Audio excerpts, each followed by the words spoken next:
All to this chill Monday, Labor Day morning live stream. Happy to have you on the program today. Feels like a while since we've played Disco Elysium, and it has. Last week was intense. We had the Control DLC, the final DLC, AWE, Altered World Events for for Control, which was a blast. We got through that. We had Wasteland 3, which was a blast. We're nowhere near to getting through that. We still have quite a bit to get through. And then this week we've got Peril on the Gorgon, the latest DLC for Outer Worlds. Sorry, I had a brain fart there for a moment. The latest DLC for Outer Worlds, which is coming out today, and I want to cover it. Now, this week is going to be complicated for me. I have a lot going on. Kids are starting school, distance learning from home while I'm working. Had to coordinate a nanny to watch them while I work. I've got appointments this week that are going to be taking up my time. So I can't guarantee to any of my live streams this week, and I know that on Thursday, my Resident Evil Scotch and Smoke Rings stream is canceled because I'm going to be out on Thursday. But I don't know the status of my Friday streams or my weekend lore videos. So just a heads up, that's what this week looks like. By the way, I hope you really enjoyed my weekend lore video that I published on Sunday. An evening with Gentleman Johnny Two Guns Weston. A really fun story. Gentleman Johnny is one of the most interesting characters with Fallout 76 Wastelanders. He is a nice guy to hate. Like, you really enjoy hating Gentleman Johnny, and then on the other hand, some people admire him. So he is one of those really interesting, intriguing characters, and we got to know him a little bit better during our stream. During my lore video yesterday. So if you missed that video, check it out. It went live on YouTube yesterday. I forgot about Facebook. I'm going to put it on Facebook after the program today. Miwi says, Oxhorn, did you see the tweet I sent yesterday? The one with the playlist of James Darren, Vic Fontaine, from DS9, of his renditions of Frank Sinatra songs. No, yesterday was Sunday. I took the day off. I spent it with my kids, so I wasn't on Twitter Sunday. But, and I haven't checked Twitter this morning, so I probably missed it. But I'll check it out. Okay? After the program. Good to see all of the members and regulars in the chat today. Weird Beard, Miwi, Julian Z, rockin' that gold derby, Slatty Bardfast, Jessica Sharp, Jancy, Sarah R, Von de Bergen, 200 Angel, Mr. Truth, Sarah R, Makel Cosmosis, or Cosmos. I always say Cosmosis. Sorry, Cosmos. Garmac Sane, Quintius Deuteronomus, Gertie the Grump, and it's good to see everybody on Facebook. Jocelyn, as always, being very generous and sending some stars my way. Yay, the Superstar Cup is back, she says. That's right, Jocelyn. The Superstar Cup is back, and I can't wait to dive on in. Chris says, Happy Labor Day, Ox. Happy Labor Day, Chris. Good to see you, my friend. All right, let's get ready.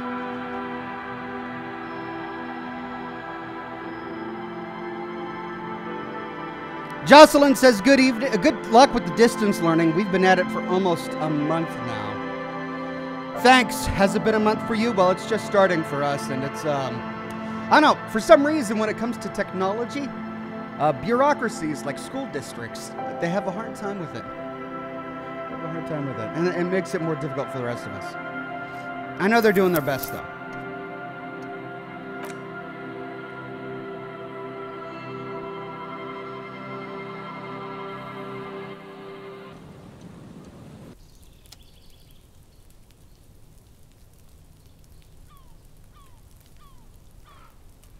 Okay, we had just interviewed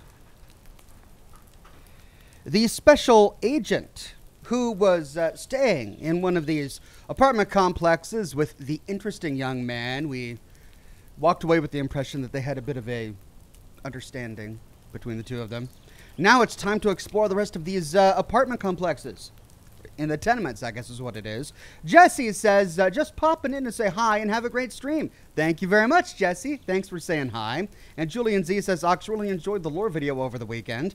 To me, Two Guns Johnny gives off really strong Deacon vibes. Or is it just me? No, he gives off strong Deacon vibes. But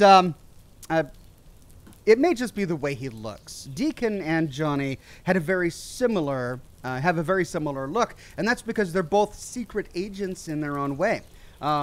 Deacon for the Railroad and Gentleman Johnny for the Raider Gang. He has a variety of different characters that he pulls out, that he wraps himself into, or that he wraps himself with when going on a mission, as we saw in my video. So they're similar characters, but I don't think they're the same person, you know, 200 years and all that. This is the door to apartment number 29. Complete silence. Whoever lives here isn't home.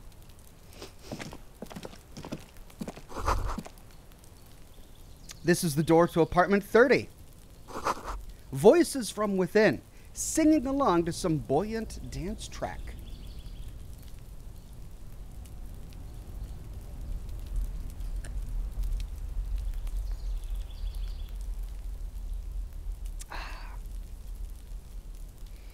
Well, I wonder if we can knock on that door, but no, it looks like we can't.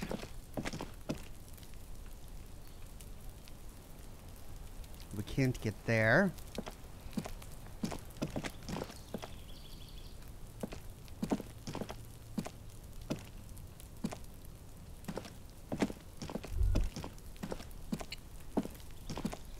Well, let's see what's down here. This is white. It's locked.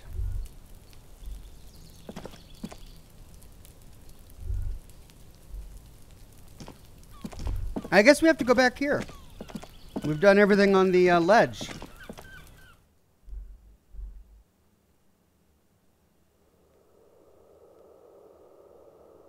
Healox says, Marcus, well, if I'm about to go sleep, I don't want to waste my money on healing. Oh, that was the balcony.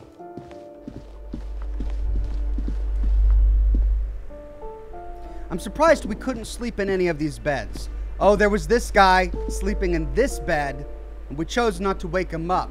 This is likely Kuno's father. Did we go in here?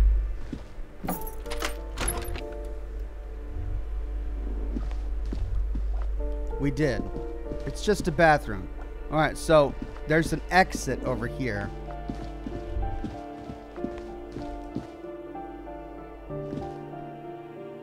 Ruben says, Ox, the Outer Worlds DLC launching Wednesday. Mwahaha. Cackles evilly as Ox now has to choose between that and Witcher 3. I know. If only it wasn't happening on a very awkward week for me where I have a lot going on. Hey, it's the little girl. If we sneak up behind her, she's going to freak out.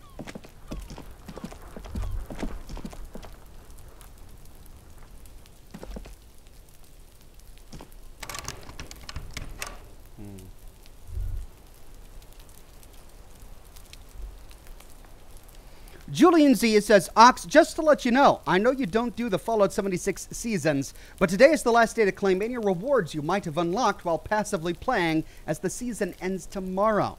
Just a heads up. Okay, thank you, Julian. I believe I unlocked the ghillie suit that, but I haven't bothered to claim it yet. Trying to sneak up on me again? Trying to snuff me out? Get away, pig! And we can't get anywhere with her. All right, so that just leads out here. Now, somebody said something about how maybe I could sleep on a bench.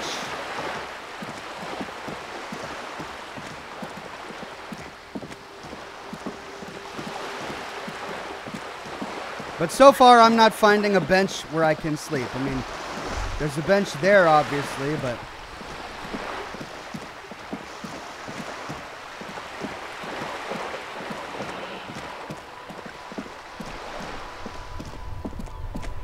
And there's benches there. Did I exhaust the mailbox here?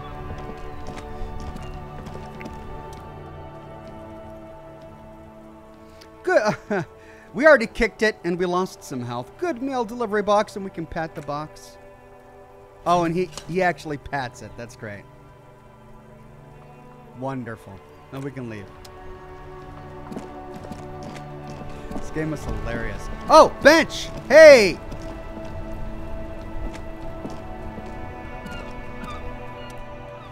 It's the dead of night. Now is not the time for sitting, but for sleeping. It's time to find a bed. Come on, really?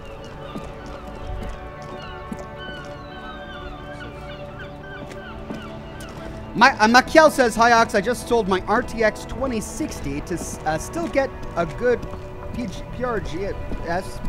Soon we'll get the RTX 3080, now running integrated graphics, and I get 7 FPS in game, lol. Oh, goodness. Well, I hope it all ends up working out for you.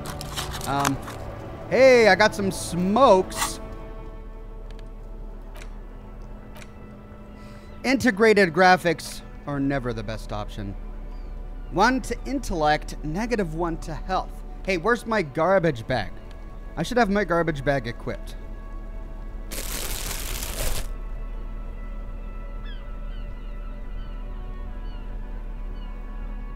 Milosh says, folks call him Lucky Luke, hero of the West. #1 cowboy, never second best. Hello, Ox. Hello, chat. Much love for all. Thank you, Milosh. Good to see you again, my friend. All right, am I going to have to go to this inn? I really am, aren't I? I mean, it's 2 a.m. There are only a few more hours left in the night. I really don't want to spend all that money, every dime I have, just to sleep for the night. It's so annoying. I don't want to do that. Thank you, Vince, for sharing my stream to your timeline. There's got to be some other way.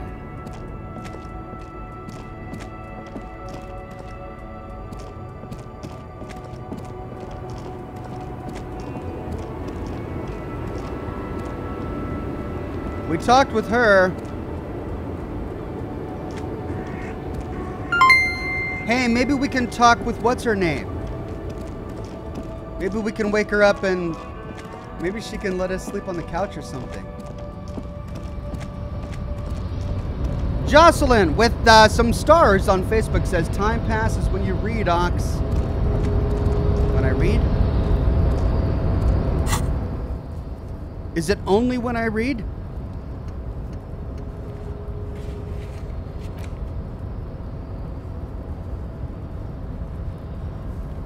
Oh, that's right. I need to free up a slot. Let's see. Do I have any slot? I can't unlock this. Yes! All right, I can. All right, so which one do we want to internalize? Coach physical instrument. Indirect modes of taxation.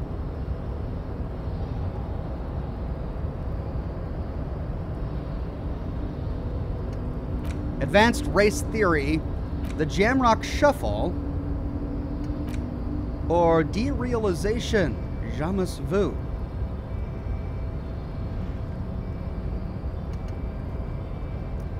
Well, it looks like I've got 3 more slots up there. So a total of 4 total slots. And 1, 2, 3, 4, 5 different thoughts to internalize. And advanced race theory is like the least interesting one to me. A mass of fantastic races swirl in your head. Desert pygmies playing with their own excrement. Kojikos juggling potatoes. Eczema-ridden Mons grinning and dancing on wooden clogs. Everyone is there. The whole race gang. Plus some that you may have come up with yourself. The thieving subcipitous of the Seolite cast of fortunates hatching some kind of scheme. In the eye of this race Empyrean, a vertigo reaching up to the heavens, you sense something drawing nearer, nearer. Now, we need to get this one in order to progress in the game.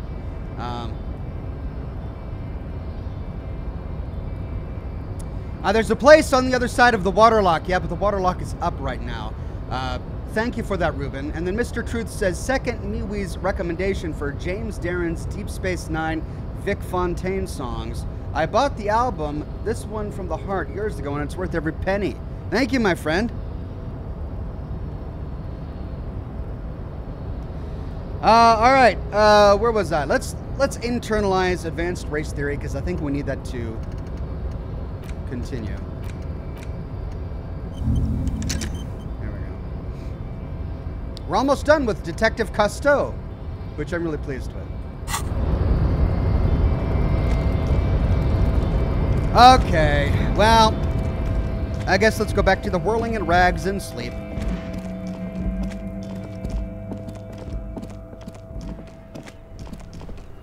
There's a car you can sleep in by the statue, says Sabra. Is there?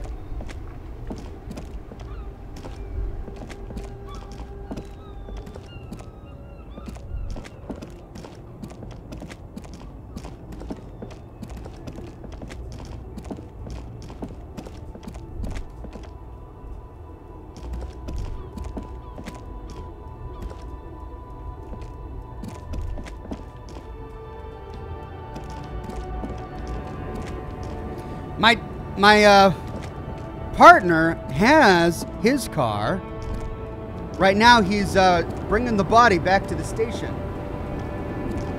Is that the car I could sleep in? Because I don't see an option here. Alright. Well, it looks like I'm going to have to go spend all my money.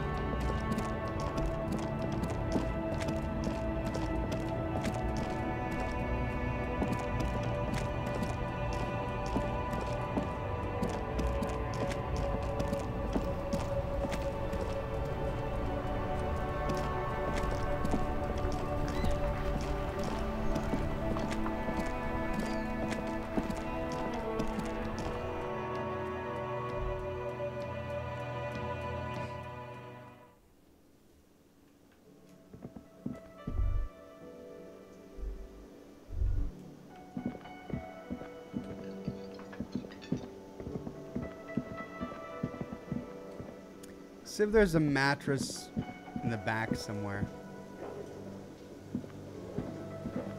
I'm probably just wasting time, but I wonder if there's a mattress just lying around that I can use. Nah, I'd be able to find it. I would have seen it already, and I'd remember it if that was true.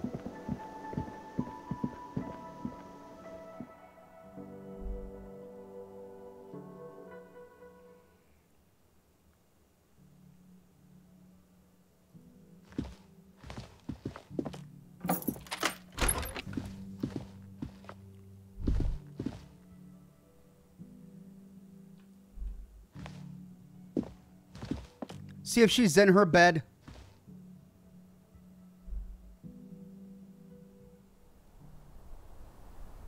She's not. Well, then why can't we sleep in this bed? Come on.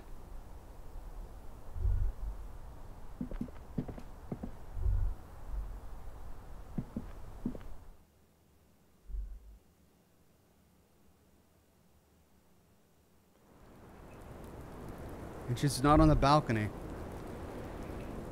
Alright, well, enough stalling. I'm just going to spend every last dime I have.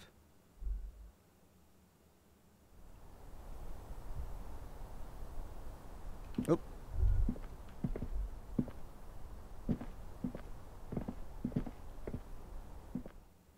Parker Smith says, what did I miss, Oxhorn? Not much. I just started. I moved from the tenements, and I kept trying to find a place to sleep, but it looks like the only place I can sleep is here. So I have to go pay my tab, which is every last dime I have right now.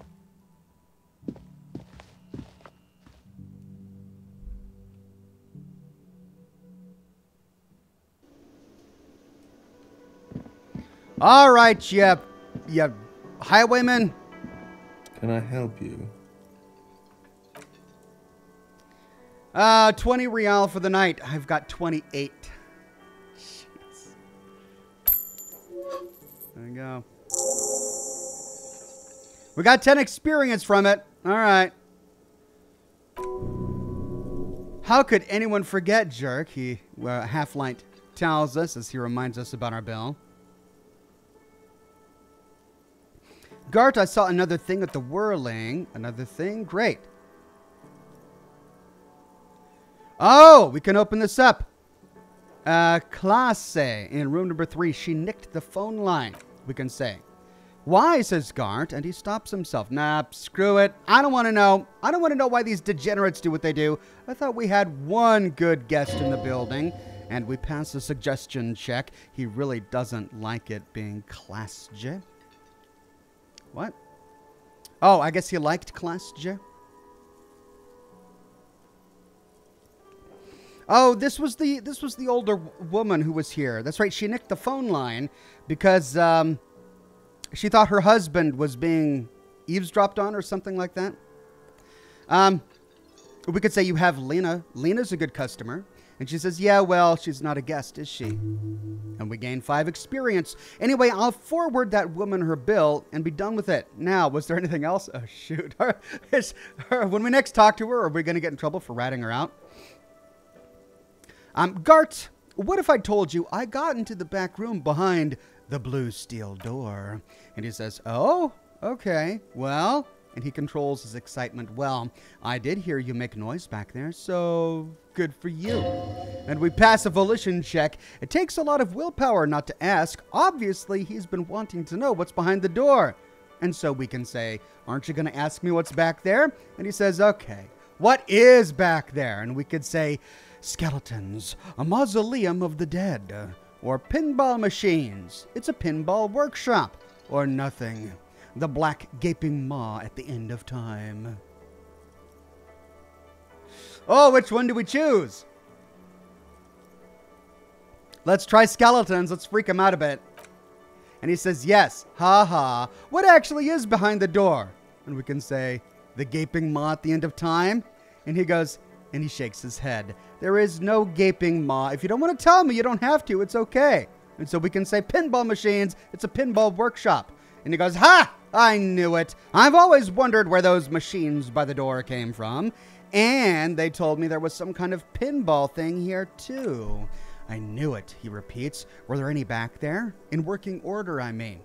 And we can say, why? You want to play? Because I might be up for a game. And he says, no, I was just wondering. He appears to be making a calculation in his head. If you found a pinball machine there... Oh.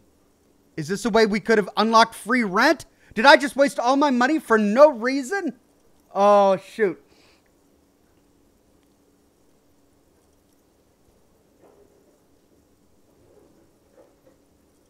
We could say thinking of turning this place back into a pinball arcade, or we could say if you're thinking of selling those pinball machines, I want a fat cut. See, sweet crap. We can beat our chest. I'm a disruptor. Or say, I feel a capitalist plot coming up. Let's try the I'm a disruptor one.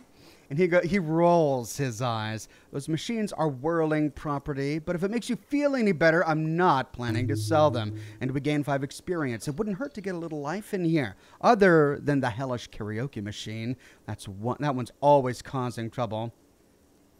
Let's see what the other options were.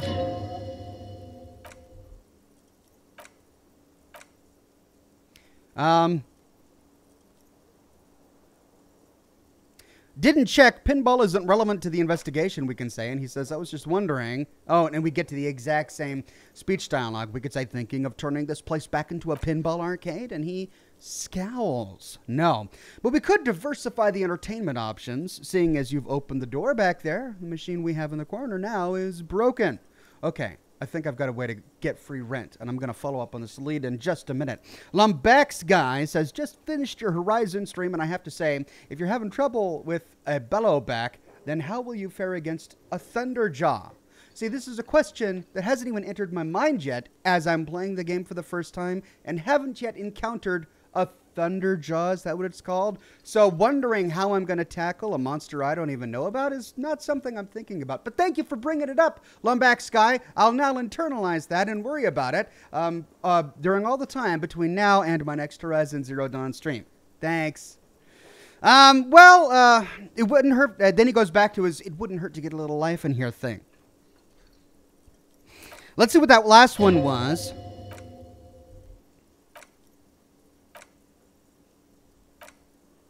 I feel a capitalist plot coming up.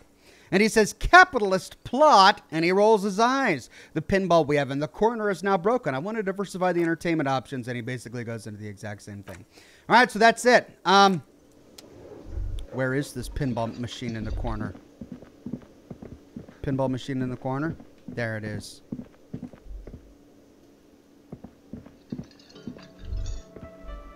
Let's see if we can find any pinball machine parts behind the blue door.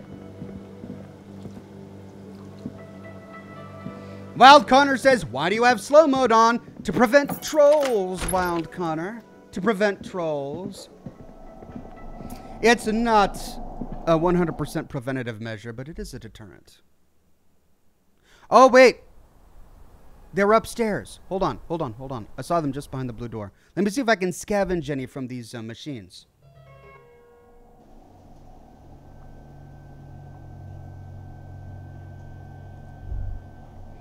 There's a pinball machine right there, but we can't do anything. And there's a pinball machine right there. Are there no parts?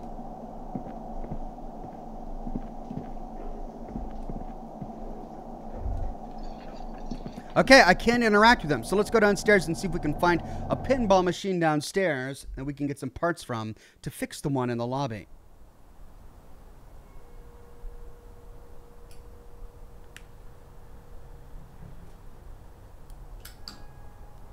Halivin says, don't forget to cross the bridge in the morning.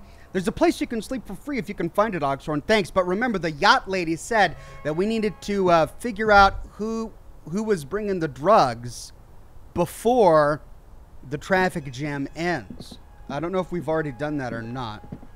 Hey, there is something here. Logic. So this is where they brought faulty pinball machines to fix them up a long time ago. Everything is covered with dust now.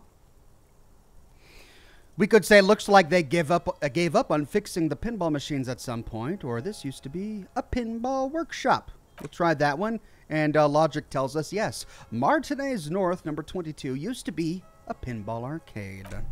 And then we pass a perception check. A creak, some dust falls off a shelf. And then we pass a logic check, and it has been forgotten. Now there is only one working machine in the main hall. The rest is lost to dust. Remember, says reaction speed, the dice maker? Then that means Whirling in Rags was once the East Delta Pinball Arcade. This is all that's left from that.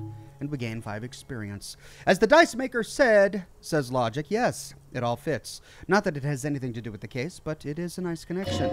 And then we pass an Inland Empire check, but then it went bankrupt. Your skin crawls from making that connection.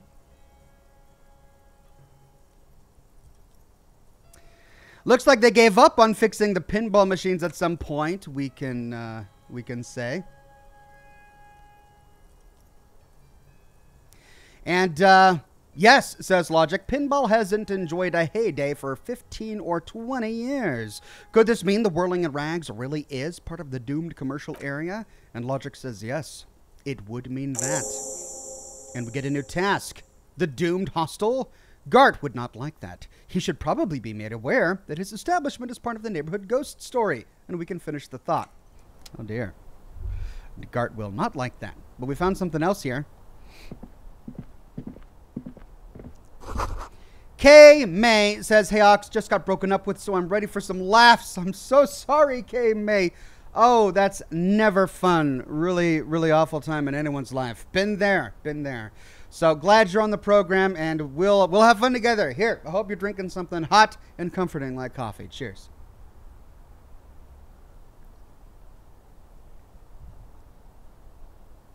We gain. I missed what that was, but we gained a new thought.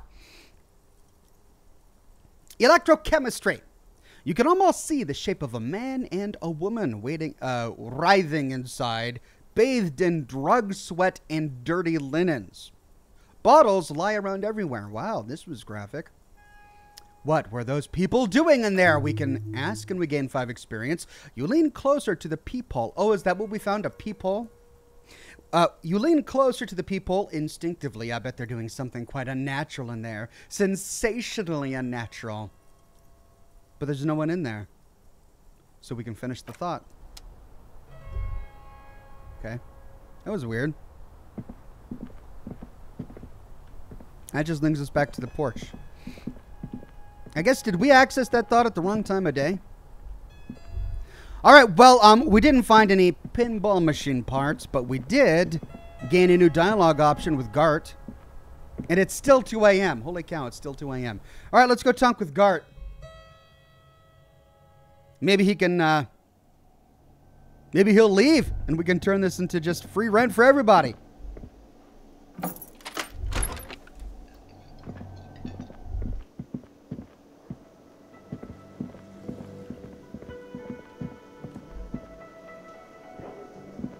Can I help you? Oh, we can talk about the peephole. There's a peephole in the wall, and he startles. What wall? What wall? Upstairs in the secret back room, right next to Klazje's bedroom. I found it when I found the pinball machine. Oh, that's Klazje. Gart. Okay, now I remember. Sorry, I got confused. I said the old woman, but no. It was Klazje who nicked the wires because she got paranoid after, no, she wanted to call in the murder, but she wanted her voice to be garbled, so she nicked the wires, which gave poorer phone quality, so that she could call the cops having a disguised voice. So we just ratted out on our informant. Probably shouldn't have done that. Upstairs in the secret back room, right next to Klazje's bedroom. I found it when I found the pinball machine. Oh, blackmail. It's Gart's peephole. I'll have it fixed at once. Thank you for letting me know. I assure you the whirling does not abide spying on its guests. We passed an electrochemistry check. What a shame to fix such a good peephole. Couldn't you keep the hole there? What if there was some hottie stayed in that room? No. What? Oh, electrochemistry is going to get my character in trouble. Even if there are some hotties staying in there, I really don't want to see that. So, but what if that opens up a new dialogue option in the future? Like, what if I can? Well, let's just close it down. The right thing to do is to get the peephole closed. So that's what we're going to do. And we gain 5 experience. Thank you. I'll patch it up personally. Was there something else about the establishment? I hope not. And then finally we can say, I have to warn you, I may have discovered that the whirling is part of the doomed commercial area. He's not going to buy this. What? And he looks mildly startled. Why would you say that? We are a completely different address from that whole thing. And then we pass a reaction speed check, so he knows of the doomed commercial area and its address. He's thought about this. Before we give him our reasoning, we can say, wait, so you know of the curse? And he goes, everyone knows of it. And we can say the whirling is listed on the intercom outside as one of the businesses in Building B. You should get your wiring fixed. I tried to call and couldn't reach you. And he says, I've been working here for a long time, and that intercom has never been used by the whirling.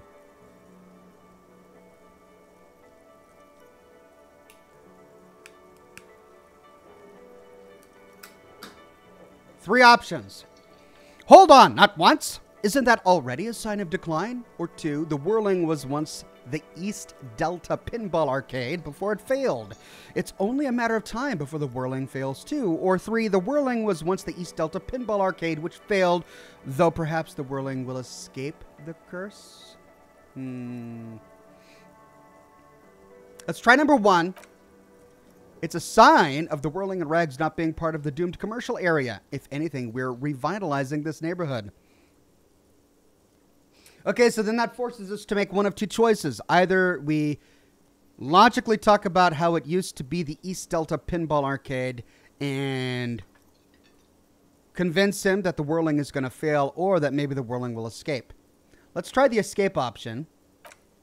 And he says, does this look like part of a doomed commercial area? And he makes a sweeping gesture. This pre-revolutionary tile work, these high ceilings, the nice rooms, well, most of the rooms. For 14 years, man, that's how long I've worked here. I've kept this place up through hail and through sleet. Screw me if some doom ghost And he steadies his voice. We pass an empathy check. He's done a fine job, too. Though he's spoken of the place dismissively before, the hostel is actually very important to him. Saya Hatula on YouTube says, I just had to give up my dog for a better home, but I'm so glad you're streaming right now. I needed a distraction. I am so sorry to hear that, and I know how tough that can be. My brother just recently had to give up his dog as well, and it nearly broke his heart. It's tough. It's really tough when you give up a pet, especially if that pet has become a member of the family. So sorry you had to go through that. But I'm glad you made it to the program, and hopefully this can serve as some sort of distraction. Thanks for stopping by, Saya.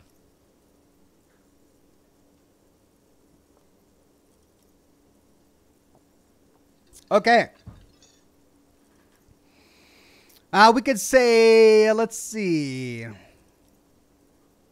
Let's try the empathy check. You really care about the whirling, huh? And he says, yeah, and he sighs. It's slowly growing on me again. It's beautiful in its own way, especially for this neighborhood. I've been trying to keep it that way, even if it is part of the damned doomed commercial area. Ha! So you finally admit it, we can say. Or we could try saying, you shouldn't be so worried about that label, you know. And we gain 10 experience. Task completed the Doomed Hostel. I don't place much stock in the curse and so on, but the label frightens the clientele. Who wants to stay at a doomed hostel? Everything's doomed enough without that. Okay, well, always good to get experience. Who owns this place, we can ask? And he says, some real estate management company. They never come around here, just collect money from afar. Honestly, I think some money laundering might be involved. Or some money laundering might be involved. And who named it Whirling in Rags, we can ask? And he says, well, it sure as hell wasn't the real estate company. So you did? And he goes, you look surprised? What? It's a great name. I know. Cafeteria managers come up with great names, too. It's from a song. A song, we can say, and he says, yeah, Hail, Holy Queen, by the Ateniers. Hail, Holy Queen of the Sea, he quotes, you're whirling in rags, you're vast, and you're sad. Doesn't really have a sea shanty, jingle to it. What about those other cafeterias you manage, we can ask? And he says, what about them? And he shrugs. One is a basement dive frequented by chain-smoking communists. I can't tell you how sick I am of Kraz Mazov and Ignas Nilsson and all of those ghosts. When we pass a reaction speed check, he's hesitating. Not sure if he should share his information with you. Encourage him. And the others, we can say. The other is a kebab cart. It's very successful in its way, but it's nothing like the whirling. Well, too bad it's doomed then, we can say. Well, let's stay on this guy's good side. Maybe he'll give us a break on the rent. Well, good luck with this place then, and we can conclude. And he says, luck has nothing to do with it. He looks to where the hidden room is. I need to think about where I'm going to place those pinballs. I have a feeling they're going to help. So if you didn't have anything else to tell me about my establishment, or can we, wrap it up? And I guess that's it.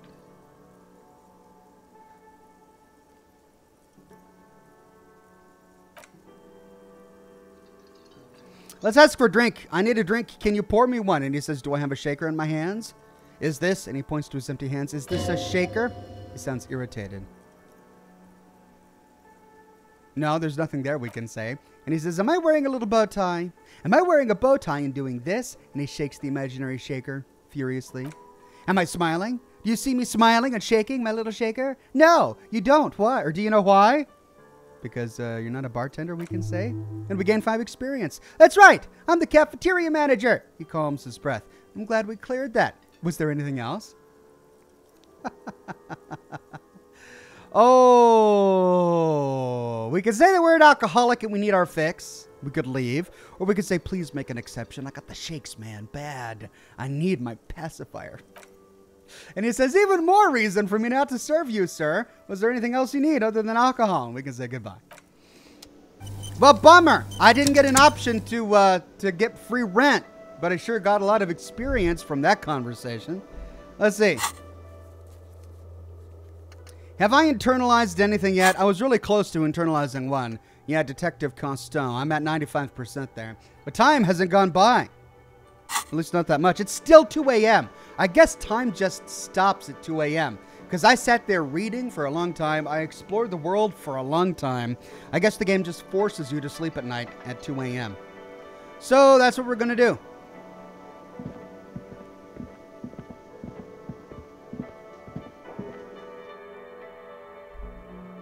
I've got 8 reals left. Poor as heck. Just trying to do my job as a good police officer. Did I say good? I meant drunk police officer. Recovering police officer. This is day 2. This is day 2, and we're recovering. All right, hold on. Let's see. Were there any other checks that we could pass? I know there was at least one here. Ooh, what's this? Cassette case.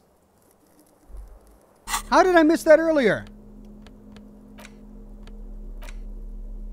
There used to be a tape in this case, but it was destroyed in a fit of rage. Something about the Etienne's single smallest church in St. Sains must have rubbed someone the wrong way. The label says the song was recorded in 43.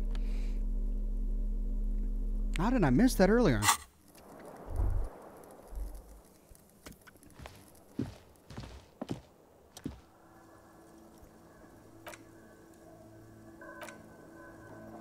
Okay, nothing new with the broken window. Maybe it's because I have a flashlight now. There's the bed.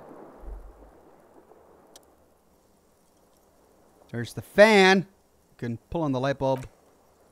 We get hurt. You can pull on the fan. No, we don't get hurt. The lights are on. All right, let's go into the bathroom. Ooh. Words fail to describe how rank it smells in here. They should have sent a poet.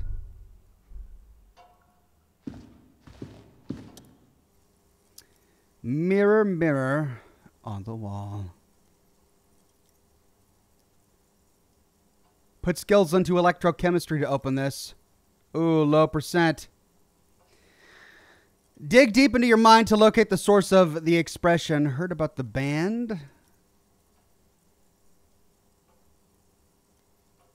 8%. Let's try it. Wait, do I have anything that can increase my encyclopedia? Any clothing that increases encyclopedia. Conception, suggestion, rhetoric, reaction speed, electrochemistry, esprit de corps, drama, physical instrument and shivers, conceptualization, electrochemistry, drama, and logic and suggestion. That's it. All right, well, let's try it. It's a white check. I can do it again. Oh. And it's locked.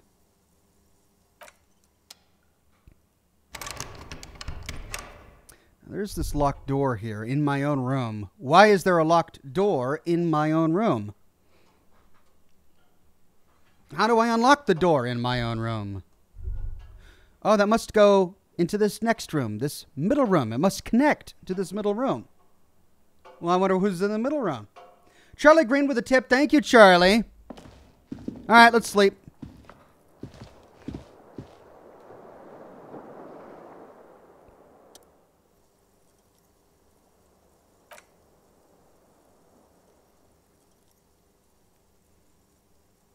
The bed is still cold from the wind blowing in from the broken window.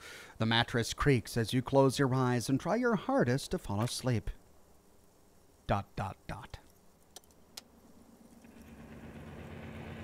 We have another conversation. Here we are again, my broken bud. The waves are coming, carrying you away. But you can't go. No, you have to stay. Always half aware of yourself. It's our limbic system talking to us again. That's nice. You're not cooperating, brother man. Why? It's your disgusting body. Even through your sleep, you feel a vague discomfort suffusing it. Your belly and your sides are unpleasantly tender. This voice. You wish you could curl up into a fetal ball of safety. But you cannot, because of the pain. And there's a lot of it, says Pain Threshold, ever present in your organs. It's like every one of them has their own nasty song to sing. And then we pass an empathy check. Every cell in your body is moaning in agony, asking, what did we ever do to you? I'm sorry, cells, we can say. It's all me. It's my fault. Or it's the system's fault. The system failed me. Or this body's worthless anyway. No one does anything nice to it. Let's apologize to the cells in our body. Now, you're finally thinking about something other than yourself. Let's see how far that'll get you. These are my just desserts. I will endure this pain with dignity, we can say. Or we can say, I thought I was on the express to the silence. Or we can say, I'm an artist, and liver damage is my art. Or I think I need medical attention. Okay, well, let's not ignore the pain. Liver damage may be our art, but perhaps we could think about finding another art. We could embrace the silence, aka death, or we can seek medical attention. Oh, yes. That'll check you out. Give you some pills. Make it all okay. The Wonder Makers, says our ancient reptilian brain, which inexplicably has a Cockney accent. Don't be stupid, Harry. It's not happening. They don't make new kidneys and livers in hospital. All you've got to do is pray to God it passes, while you stare at the flickering darkness. So that's it. It's official. Our name is Harry, not Raphael Cousteau or whatever it is we said it was. I still want to call myself Raphael Ambrosio Cousteau or whatever. you're just stuck here, in the half-world. Could try looking at other people. Really looking. But why would you want to start doing that? 3 options. Just get me out of here then. Back to the other place. Or I will. I'm looking at people all the time. I like them. Or human beings will always betray you.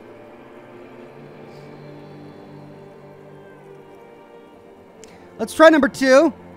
Hope for optimism and positivity. See where that takes us. Sure you do. They're all so friendly, aren't they?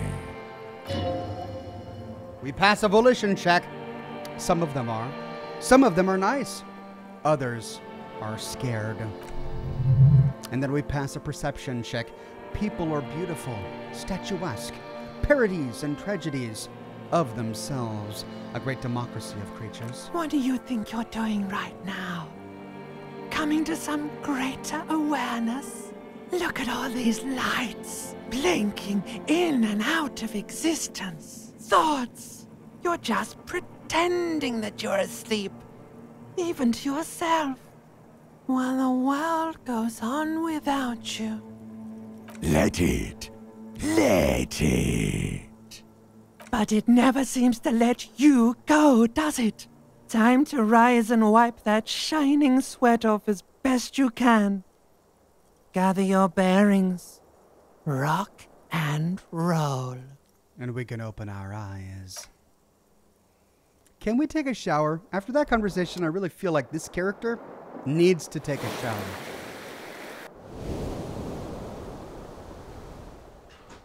Look at him. He's still fully clothed. Just sitting on the edge of his bed. Miserable. Alright, can we go back to the bed? The bed is still no time to rest. So we can't go back to sleep. Alright. Let's see if we can find our partner.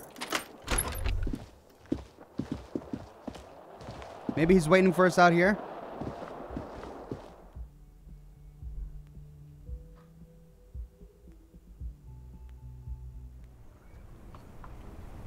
Nope.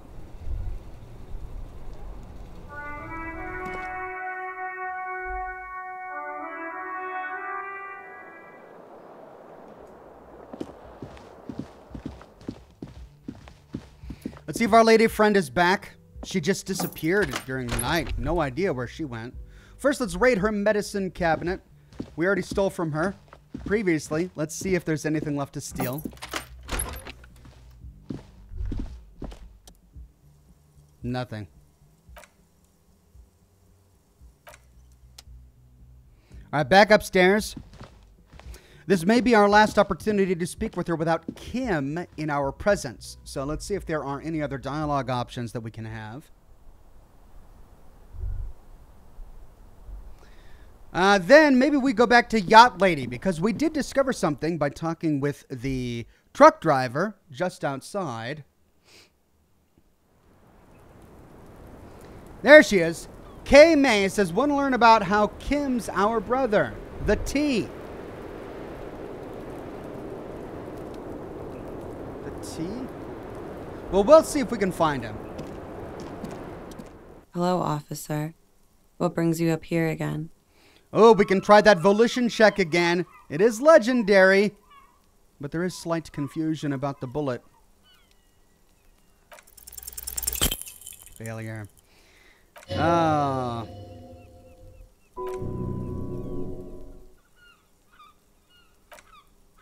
Alright, so we passed that one. Well, we're going to have to try it again.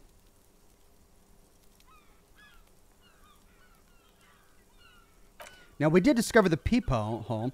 That window is new, we can ask. And she says it is. She moves slightly to your left to check her reflection in it.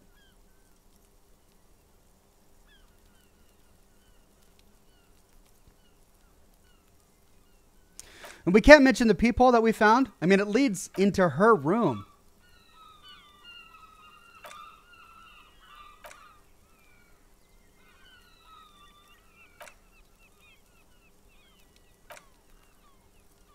That's it. All right, let's see if we can find Kim.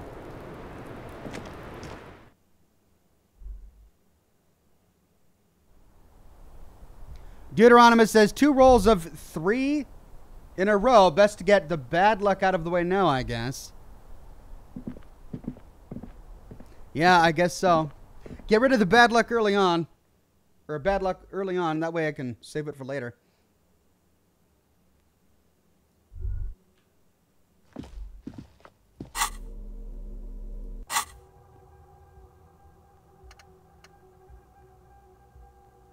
Still at 95%. No, 96%. Must operate on a different clock than the one that's continuous time in our game. Let's see what's changed downstairs.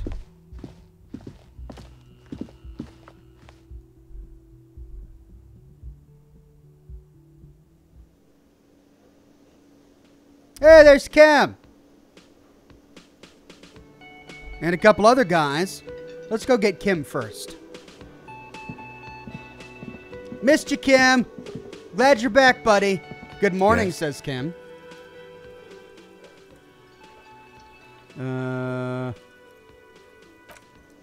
Guess that's it. Let's talk to this person. Horse-faced woman. The woman is an RCM patrol officer's uniform, winces as she notices you. I would really prefer not to talk to you right now. Okay, horse-faced woman. We passed an authority check. A patrol officer is the lowest rank in the RCM, below lieutenant and sergeant.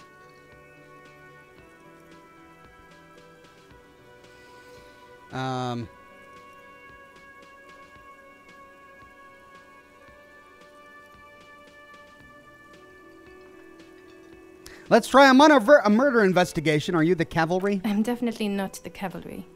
Hold on. You're a patrol officer of the RCM? Yes, I am. Is everything all right? Or we could say I'm a cop too. I know. Here's the real deal. Thanks, Kim, for backing me up. After what we did with that body, by finding that bullet, we probably really impressed Kim. I'm glad. So he chimes in. He's the real deal. Oh, that's right. I'm the superstar cop. Is everything all right? Why don't you want to talk to me? I don't know. I mean, why would I want to talk to you? Because you're a horse-faced woman and I'm giving you attention. That's why you want to talk to me. How about that? This game is so weird.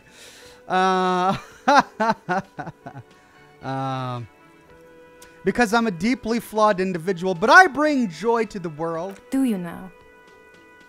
She asks, narrowing her eyes. After a moment, she shakes her head. We pass an empathy check. Something changes in her. It's pity. Pity comes over her. Okay, fine. Let's talk. What did you want? We could say, so you're the police, right? Cool, so am I. Hello, fellow police person. Or, so what precinct are you from? What precinct? And she just sighs. We pass Esprit de Corps. Am I from God? He doesn't know. Man with sunglasses. I guess that's this guy over here. Doggone deranged lunatic. The sunglasses wearing man pushes through his teeth. Okay. So you're police, right? Cool. So am I. I don't. And she looks around. I don't know what to say. Don't say anything, Judith. What is going on? All right. So what are you, the police, doing here? We can ask. And the horse-faced woman says, I'm just looking out for. And we pass an empathy check. You? No one. The man looks at her. I'm just a man with sunglasses, and you are a horse-faced woman. Oh, do we say aloud that this is a horse-faced woman? We got to do it. I got to find out what the option is. And you are a horse-faced woman. You're a doggone asshole, she says. She says this quite with quiet dignity. Are we done here? Oh. How do you say that with quiet dignity? But she doesn't look anything like a horse. This is just so mean. Okay, goodbye, we can say. We get a new thought. Oh, this is Detective Cousteau.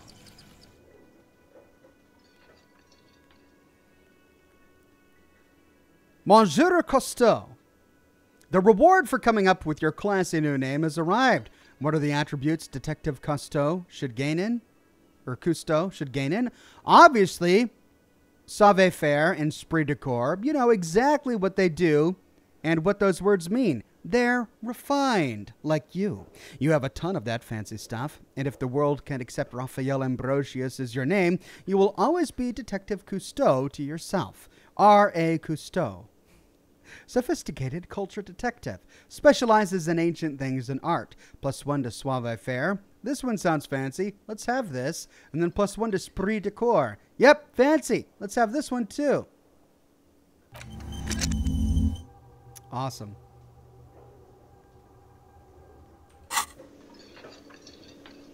You look like shit. Your ruffled face reflects from the man's sunglasses. And I don't mean that as a metaphor.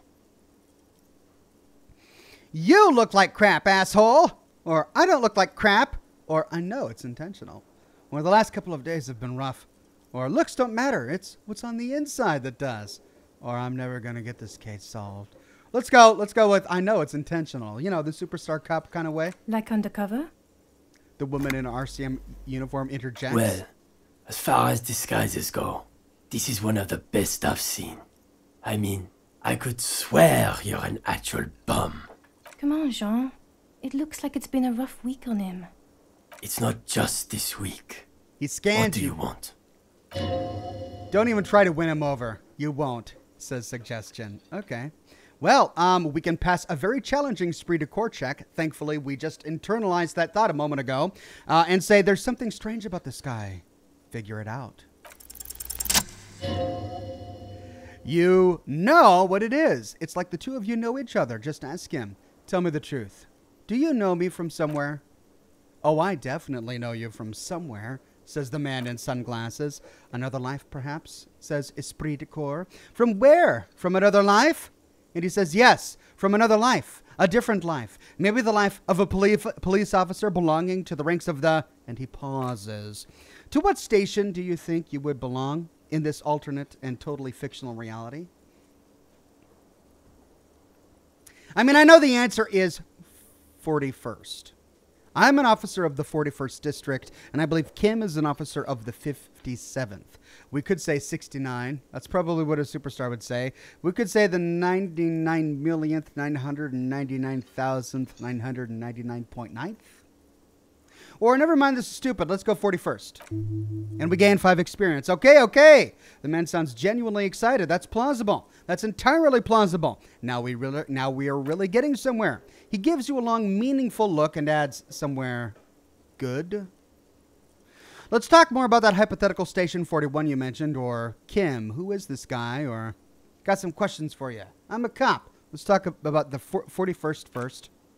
Oh, the hypothetical 41. Yeah, let's fantasize about that. He blinks aggressively. I'm not busy. You're not busy. Let's just play around.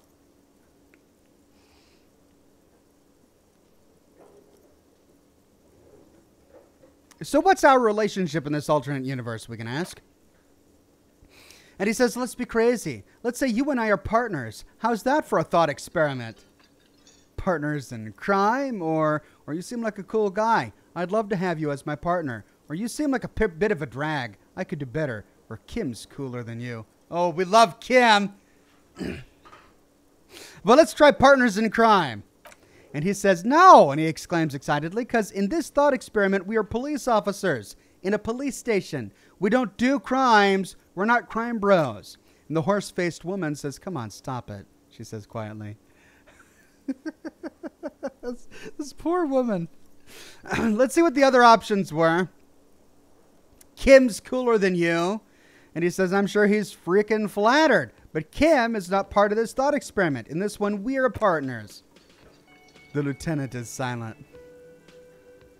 You seem like a cool guy. I'd love to have you as my partner, we can say. And he says, would you now? Or would I be cramping your style? The man bites his lip, then waves his hand. Never mind, partner.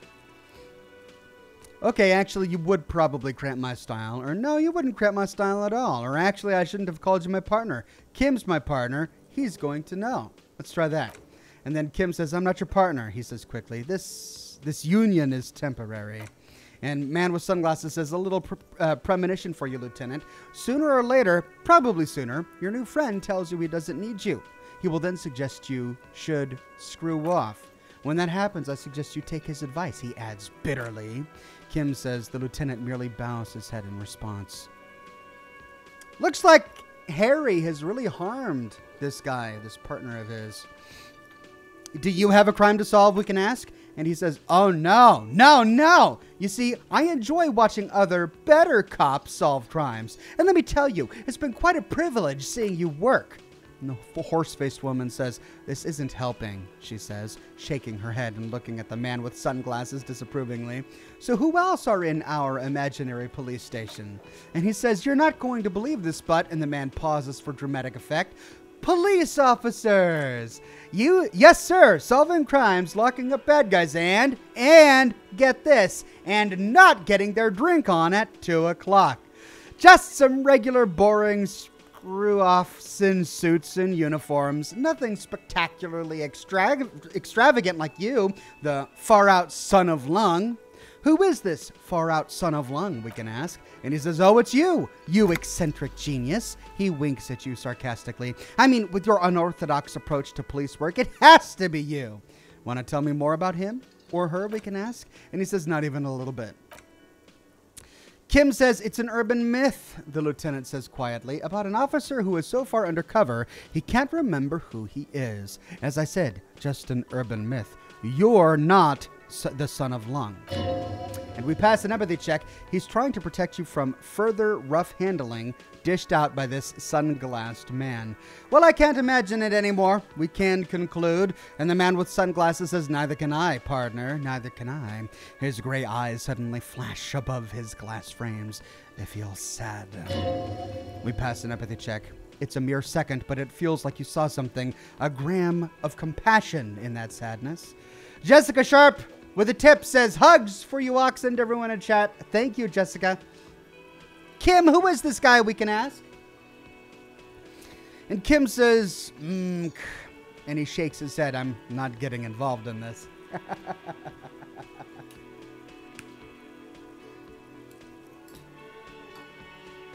I guess the horse-faced woman is his partner now.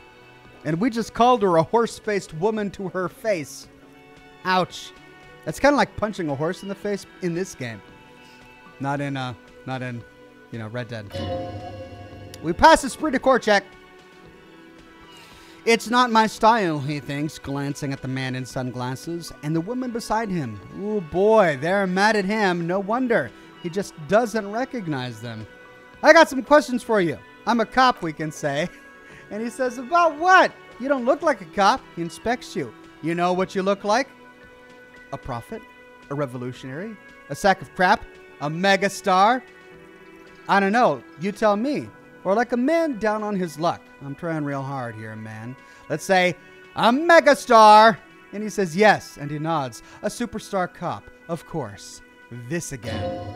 And we pass an authority check. He didn't answer your question. Now, will you answer some of my questions for me, we can ask? And he says, no. He says calmly. Then he just keeps staring at you.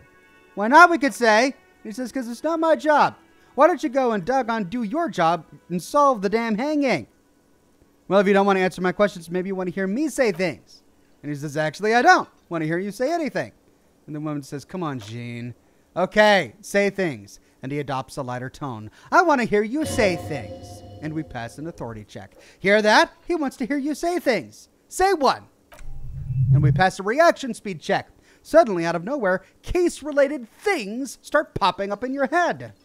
Okay, I'm doing this investigation. A man is hanged. Or, okay, I'm doing this investigation, and it turns out he was shot and hanged.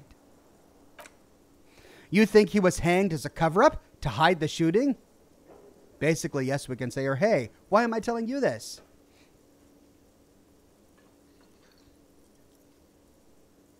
Basically, yes. Okay, well, he corrects his blonde wig. His hair. He corrects his hair. Hey, why am I telling you this, we can say.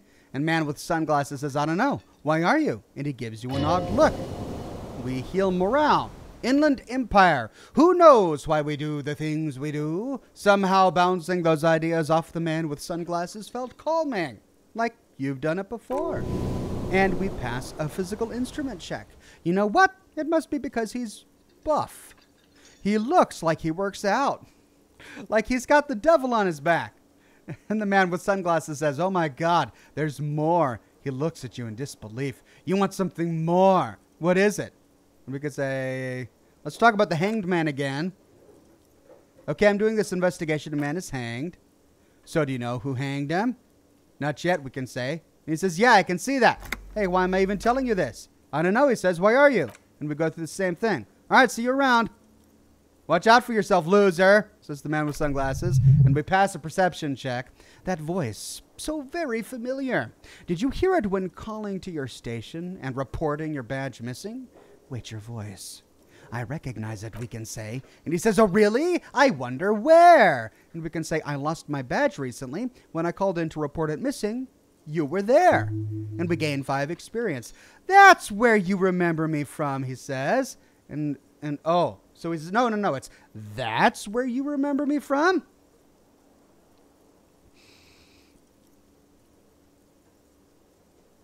No, we've seen him. We're partners, right? So let's point to our head and say, I have a bit of memory trouble. And he says, you don't say. He turns away from you. Goodbye, then. The voice thing was a coincidence. Run along, jerk. Esprit de corps. Okay, the man with the sunglasses and his hypothetical Station 41. Weird, right? I know, super weird, or I guess it was kind of weird, yes or no. This whole interaction was perfectly normal. Or frankly, I'm way past caring and wondering. Let's go with it. I know, super weird. There's something we're missing here. Something you can't put your finger on. You know what? Just ask him. I know it sounds crazy, and you'll probably get laughed at, but still, I was thinking the same thing. I should just ask him if we're from the same station. Yes, just cross it off the list. It's probably not true, though. All right, let's ask him. Again, I can't believe this shit. He shakes his head, looking like he really is having trouble believing this crap.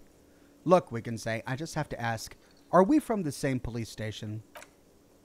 I'm going to say no, says the man with sunglasses, just to see what you'll say to that. What do you say? Okay. We could say, or yeah, probably not. I don't remember you from anywhere. Let's say, okay. Okay, says the man with sunglasses. Jean, he said, okay, give it a rest, says the horse-faced woman. And we gain 5 experience, and we pass esprit de corps check. Okay, I was clearly wrong. He's a firefighter, a male nurse, an animal control agent, something of that kind. Not a cop. Go on with your cop work. Don't let me stop you again. Okay, I mean, he's our former partner. We know this.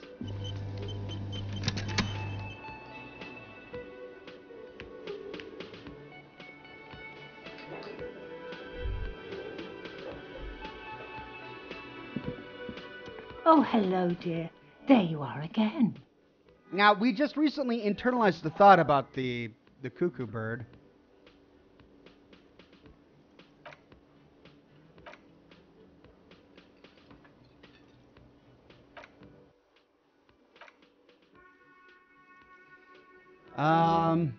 It's the invisible cryptid.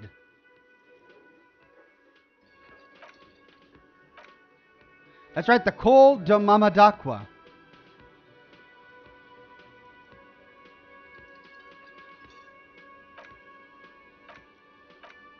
But we don't get anything else. All right. Okay, guess we passed everything with her. Let's talk to the cook again.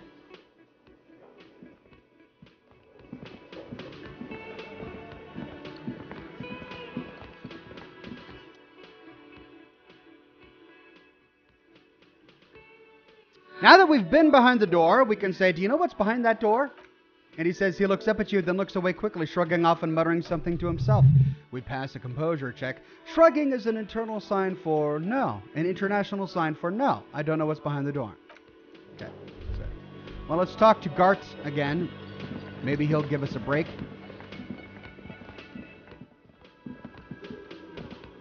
Can I help you? About my bill for tonight. And we only have 20 real.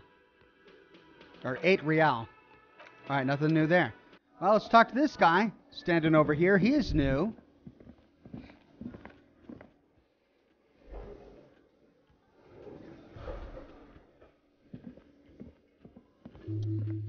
Oh, it's the smoker on the balcony. We do get to see him again.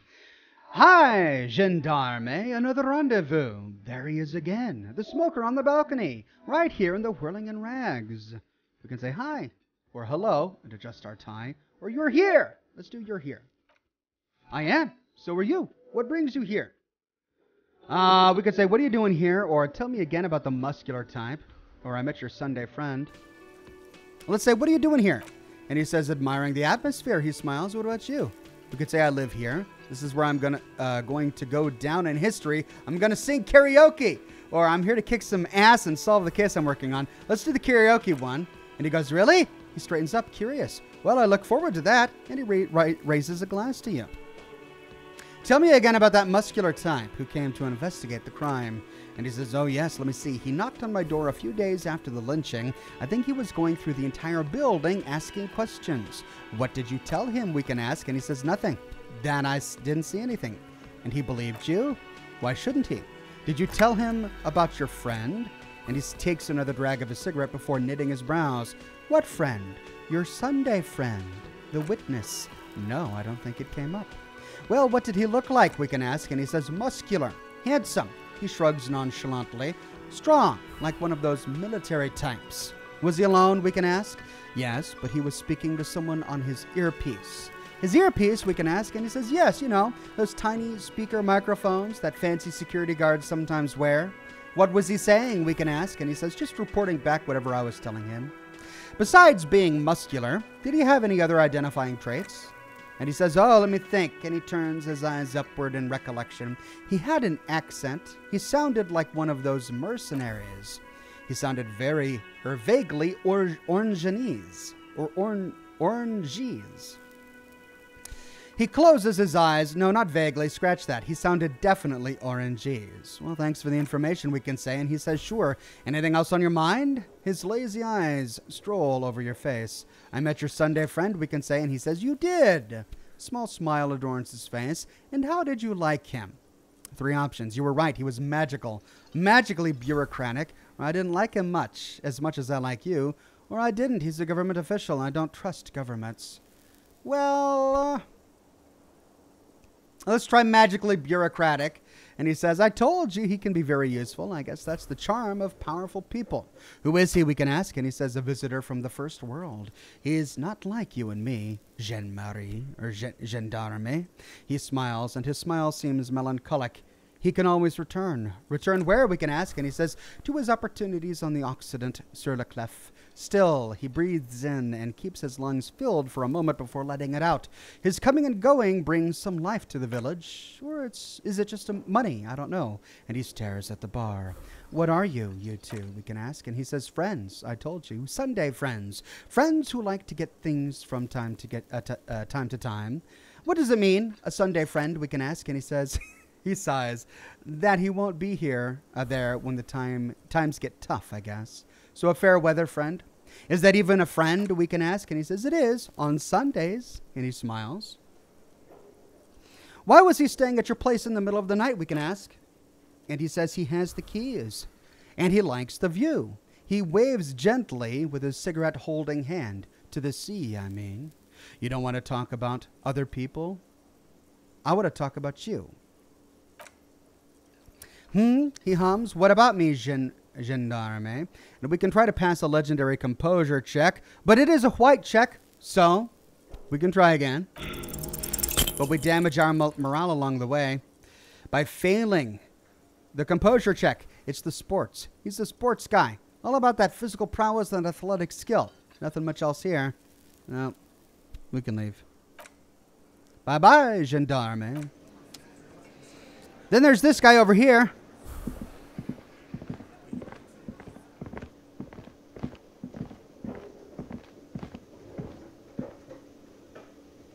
Nothing. Well, shall we risk talking with this lady again? I've got nothing to say to you. Why are you wasting your time? She crosses her arms. Are you the hardy girl, we can ask? I am not, she says dryly. You could be Liz, says Glenn. You could be anything. You could even be a model. And Elizabeth says, even a mod, and her face stiffens. Glenn, I went to law school. I'm an attorney. And we pass an electrochemistry check. He's right. With a face like that, she could be on the cover of La Debutante Internationale.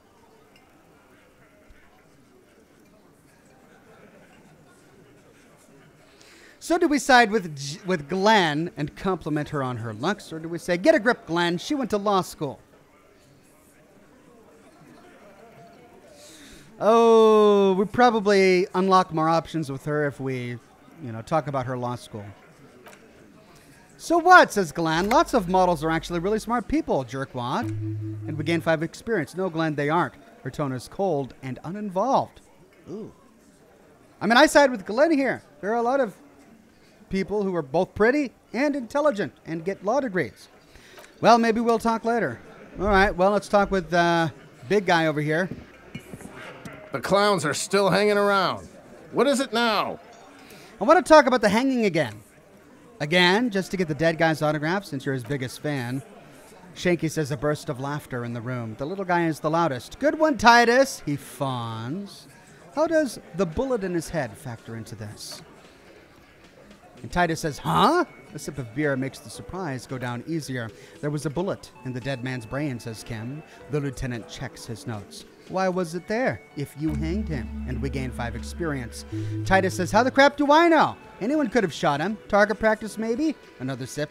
He's tight-lipped suddenly. And Elizabeth says, this line of questioning is over. The woman steps in before you can answer. You got the cause of death already. Hanging. If there's any post-mortem trauma, it's your problem. This will not turn into a cross-examination. And we pass a suggestion check. This was a good move. Also, notice how Titus doesn't like her much, especially when she's calling the shots.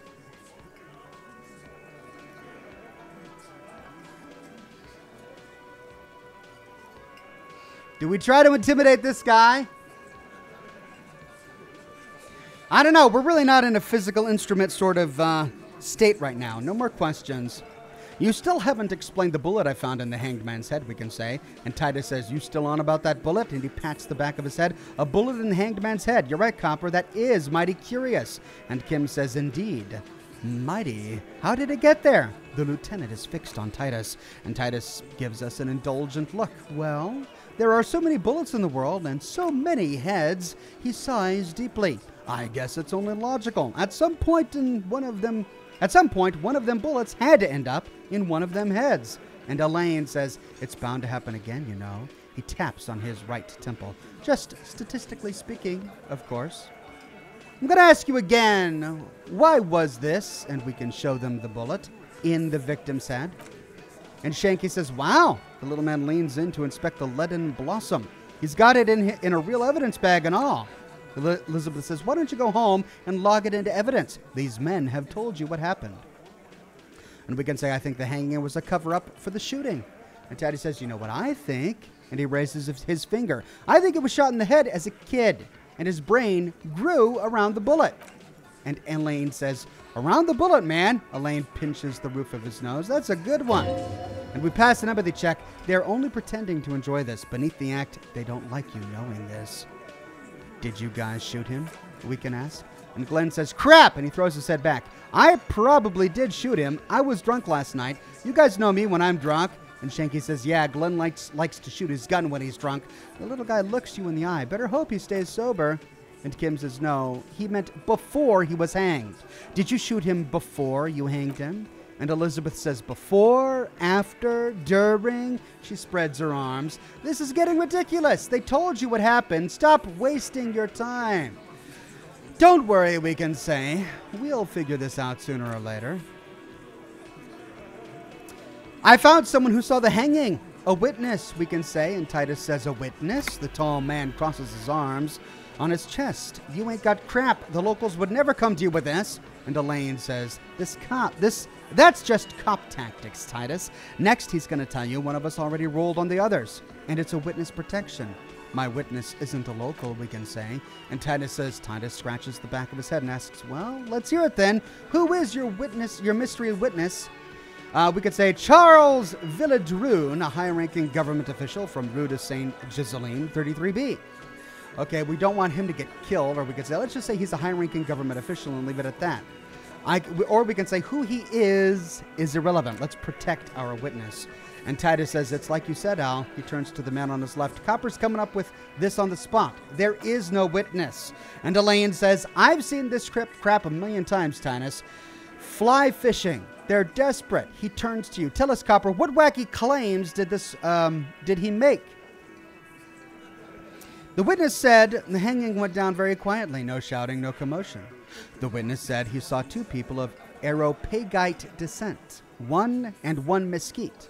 The witness said it all looked like a surreal play.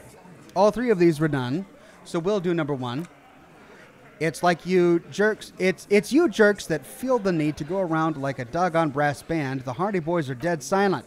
Elaine says, yeah, it's like they put cowbells on you before they send you to the streets, he says provokingly. What's with cowbells, policeman? Then we can talk about the Aeropagite descent. And he says, Aeropagite? And he starts laughing. Boss, I think he's trying to say me and Theo. Titus says, well, yeah. Titus nods. What is confusing you, Eugene? Theo and Elaine were there. I already told you. We were all there. The witness said it looked like a surreal play. That means absolutely nothing to me, he says, taking a sip from his can. Sounds like some made-up horse crap. Kim says it means the whole scene was long and drawn out, like it was from a film. What is this fella's problem? The little guy addresses everyone and no one. Sorry, we didn't make it more action-packed. It wasn't the first thing on our minds, you see. Well, the point is that it sounds like it was staged. They wanted everyone to see them hanging the corpse. Kim says, Shanky. It's Shanky, right? He doesn't wait for an answer. I thought there's something wrong about the lynching story. Now I know there was. You don't know crap, says Shanky. And Kim says, I know you're lying, Shanky. And he writes it in his notebook. And we pass a suggestion check. You didn't break this wagon fort, but you did manage to rattle the people inside. I guess that's it for now. Titus says, great witness! And he must be really parched because he takes a giant gulp of beer. And we pass a half-light check. Okay, maybe it doesn't feel like this did anything to them, but they have to be fretting a little. Everyone is afraid of witnesses. Witness is a scary word. Let's go over the rape victim again, we can say.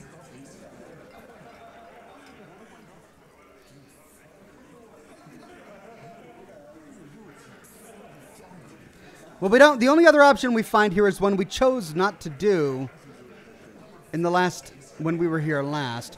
But let's try it now. I think I know her. You don't know her, says Titus. You're wrong, I do, we can say. Not the way I do, says Titus. And we pass a suggestion check. Okay, this turned out better than I expected. It did turn out better than I expected. And we can conclude that. Now, we could tell him that she says she wasn't raped.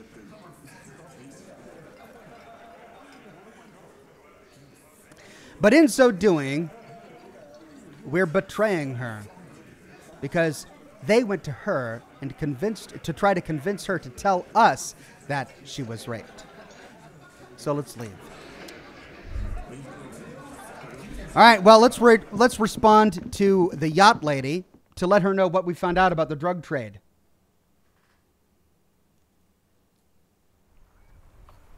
And we've got Kim with us now.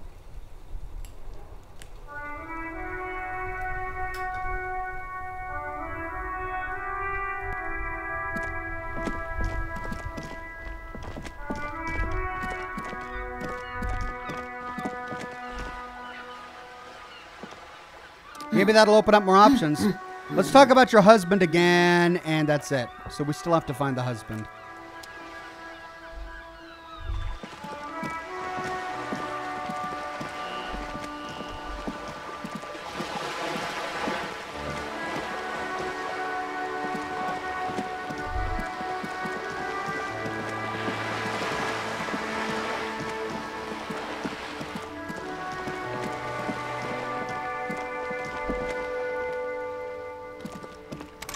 That's still locked.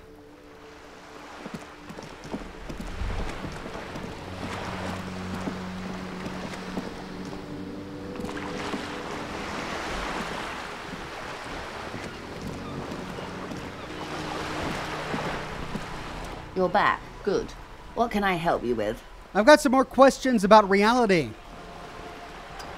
Oh, that's locked. We need to pass a conception check.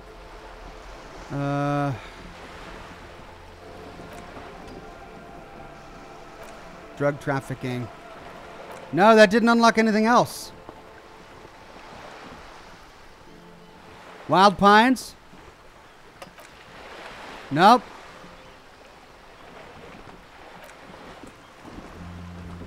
The scabs at the gate, did you put them there? The scabs, she says, and she raises her brow. You mean the huddled masses of Jamrock come to plead for work where their union refuses to? If they were organized by Wild Pines or its affiliates, then it would be a company secret. I would not share it with you. Not right now, at least.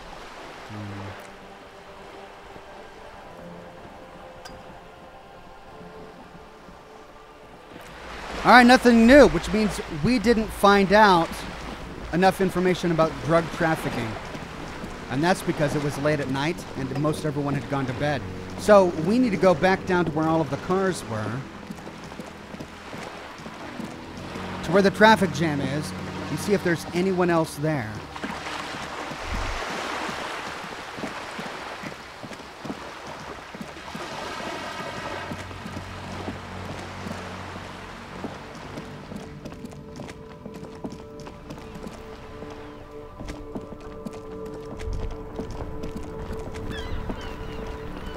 Oh, now that it's daytime, we can take a look at this bench. The worn and beaten wooden planks of the bench do not look overly comforting. Says Kim. The lieutenant looks down the street. We can sit on benches after we've solved the murder. Let's go. You can revisit the bench if you ever need to pass the time when Lieutenant Kitsugari is gone. Well, then why couldn't I do it earlier? Tommy says, Oxhorn wins the next Wasteland stream. I'm enjoying following our slow progress together. A perfect game for us being OG Fallout fans. My goy. Well, I don't know when it's going to be. As I said at the beginning of the stream, this week is really muddled for me. It's all up in the air. But follow me on Twitter. I'll let you know on Twitter when I go live with Wasteland 3. I do plan to play more of it. All right, here's a new face. I am a gander and a hunter and a gatherer. I feel like a traveler. The man mutters to himself, accenting the beats as he goes. Keep listening. From another planet. Hey there. He finishes and turns to you. What's going on here, we can ask? What's the jam, my man? He motions towards the sprawl of lorries with a sweeping gesture. We pass a perception check. The air from the east is thick with the smell of crude oils, heavy metals, and other byproducts of the modern era. You can almost taste it. What's the jam, we can ask? It's a traffic jam for the ages. Harbor gates up the street are shut tight. No explanation given. Workers on strike, scabs agitating, an all-around clusterfuck. Meanwhile, we're all stuck here in long-haul limbo for days upon days upon days upon days. He glances south down the road. Limbo, huh? So that's where I am, we can say. Yeah, exactly. So how long have you been here? Feels near forever. Like I was born on this here roundabout and this was all I ever knew. Just me and the metal and the tires, the oil and the fumes of mazout. Ooh, extravagantly phrased, we can say, but I can roll with it. Yeah, imagine. It's been a whole week already. He snickers. And we pass an empathy check. Behind the laugh, however, a touch of sorrow. So tell me, what do you need? Okay, got any smokes on you? Nope, don't smoke. He nods towards the big lorry behind him. Some of the other drivers do, though. There's still a few around waiting for the jam to disperse or waiting for the sweet release of death. And we pass a perception check. Hey, isn't he, like, smoking right now? The smell is in the air. Sure you smoke. You're smoking right now, we can ask. Or we can say, and he says, okay. His eyes smile. But this is my last one, and it's a bad habit. You should quit before both of us have lung cancer. And we pass an endurance check. Are you sure you don't already have lung cancer? We could ask him for money. Probably not what we want to do before we question him. Tell me more about the strike, we can ask. And he says, it's like whatever's going on over at the docks. Workers got a blockade set up, making demands. No way in or out. What's the union demanding, we can ask. And he says, like some pretty wild stuff, I hear. Like a giant new power crane and half the company. I forget what exactly. Good on them, I guess. I've heard talk there's a company rep in town, too. Like a strike negotiator type. They'd know what's up, precise demands and so on. What do you think the company wants, we can ask. And he says, they want to keep the money flowing in, my man. He makes a ka-ching sound. Anything else I should know? And he says, anything else? And he thinks, yeah, this ain't really my area of expertise. I just do my job and get paid. I have things to do and places to be. All of us do. All of who? We can ask. Us lorry drivers. Camionneurs. A few still hang around here waiting for this mess to end. Most have scurried off somewhere to get drunk or high or laid. He smiles awkwardly. Not that I blame them, really. Not you, we can ask. And he says, not my thing. Chasing transient pleasures is a drag these days. I prefer the examined life now. Thinking, reflecting, observing. He glances down the road toward the horizon, a glint of something in his eyes. And we pass an electrochemistry check. What's better than chasing transient pleasures? The more transient, the better. When one ends, you can get on to the next one. What are you hauling away, we can ask. And he says, oh, high-grade narcotics, illegal firearms, stuff like that. Time to arrest him, says authority. You're under arrest, we could say. But we're not here for him. Wicked, we can say.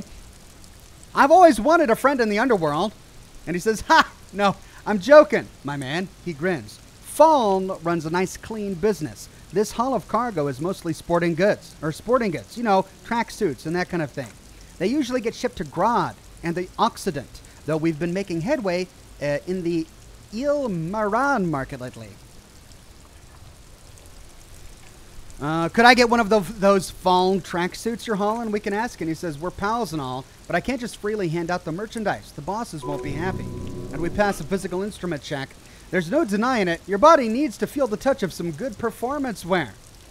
Is that your machine behind you, we can ask? And he says, this rockin' beauty? He points to the lorry with his thumb. Sure is. Like a rash you can't get rid of. You interested in heavy-duty cargo machinery? Yeah, these lorries are pretty neat, we can say. And he says, neat for carrying large quantities of cargo in long distance. These fawn tracksuits need to find their way to kids way out in Uamaro and Luimbroder there somehow. And we pass an empathy check. There it is again. A little touch of sadness beneath his cool. He thinks he's spending too long in this lorry. So, nothing illegal then? And he says, not unless they've illegalized sports equipment while I was on the road. And we pass a physical instrument check. Never. They would never illegalize sport. Sport is the most wholesome thing known to man. Right, well, I had another question we can say, and the man taps his fingers rhythmically against his arm. Ooh. An empathy check. First, let's see if we can raise our chance here by saying, you seem like a man who knows about drugs. Ah, man, me and narcotics go way back, says Tommy Lahome. He folds his hands behind his head and leans back. Had some good times surfing the psychic waves of my own consciousness, you know? But, and he pauses, letting the memory dissipate. Those days are way behind me. There are other addictions in my life now. Why the inquiry, my man? And we pass a suggestion check. Just be straight with him. Do you finance those other addictions with drug trafficking? Or I need to get high and I'm looking for a dealer? Or let me be straight with you. I'm trying to figure out who's smuggling drugs out of Terminal B.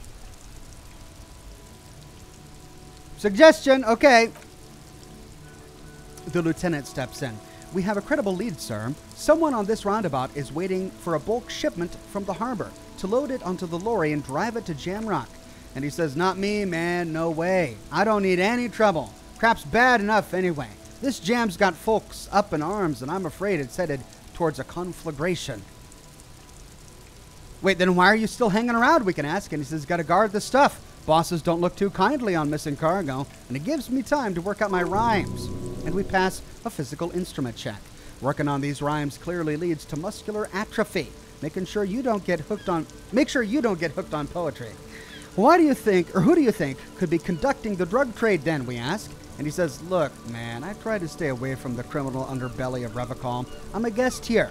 You really need to find another man to probe with these questions. And we pass an empathy check. It's not a lie, it's something else. Impossible to say what at this point, but there's something in him. Some trepidation.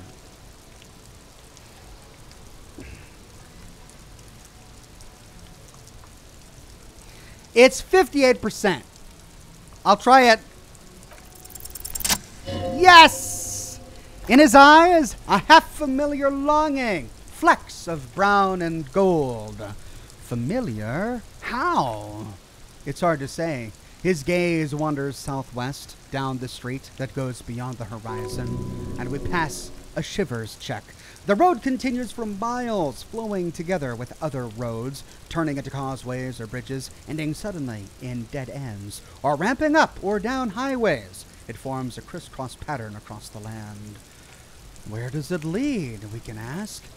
Above the Jamrock Quarter, in the form of a raised motorway, and then the never-ending sprawl of Faubourg. High above buildings new and old, the air filled with the rumble of motor engines. Further to the old south, to the farthest outskirts of Revacol, through the checkered fields of farmland, upstream to the river Esperance, past Montmartin. The border approaches. What is beyond the border? You cannot see. It's out of the city. Up ahead, the mist blocks all sight. A gale blows across your cheeks. It is cold. Before you stands a tall lorry driver with sad eyes. What's in the southwest? Excuse me? He emerges from the reverie. Jay DeCarlo says, hey, Ox, I never see you selling the junk. Is it automatic? Well, I don't want to sell my junk. Oh, you mean the junk that I'm picking up? No, it's not automatic. I actually haven't been to the shop yet. I should probably do that and go sell some junk.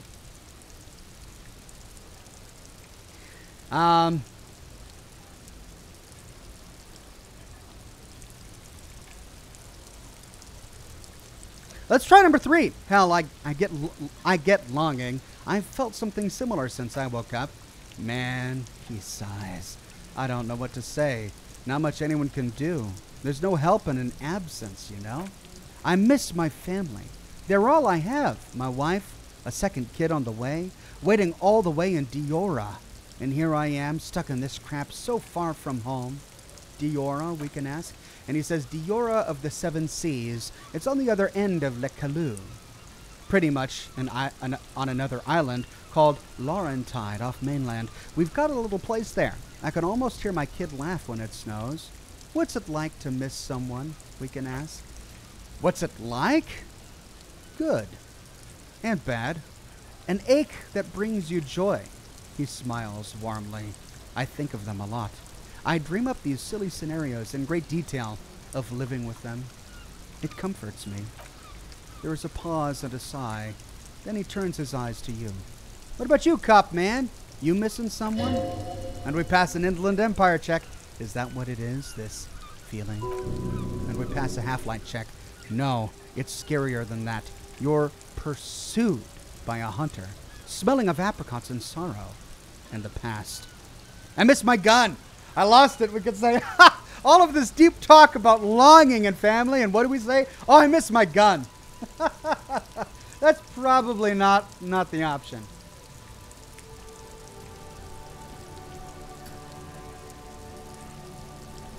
Or we could say, I'm fine, man. I don't miss anyone. Or we could say, I miss someone, but I don't know who it is. Or we could say, no, I feel hunted. So I think we unlocked 3 with the Inland Empire, and I think we unlocked 4 with the Half-Light. Let's try hunted. Hunted by what? Says Tommy Lahome. By a shadowy figure known only to me as the X something.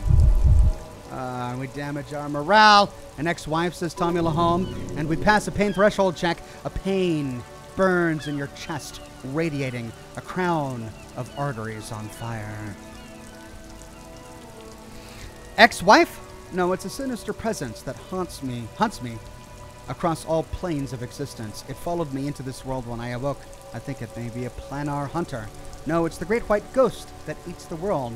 Whatever it is, one thing is for sure, it's not my ex-wife. Really? Because I kind of thought it was an ex-wife or an ex-girlfriend.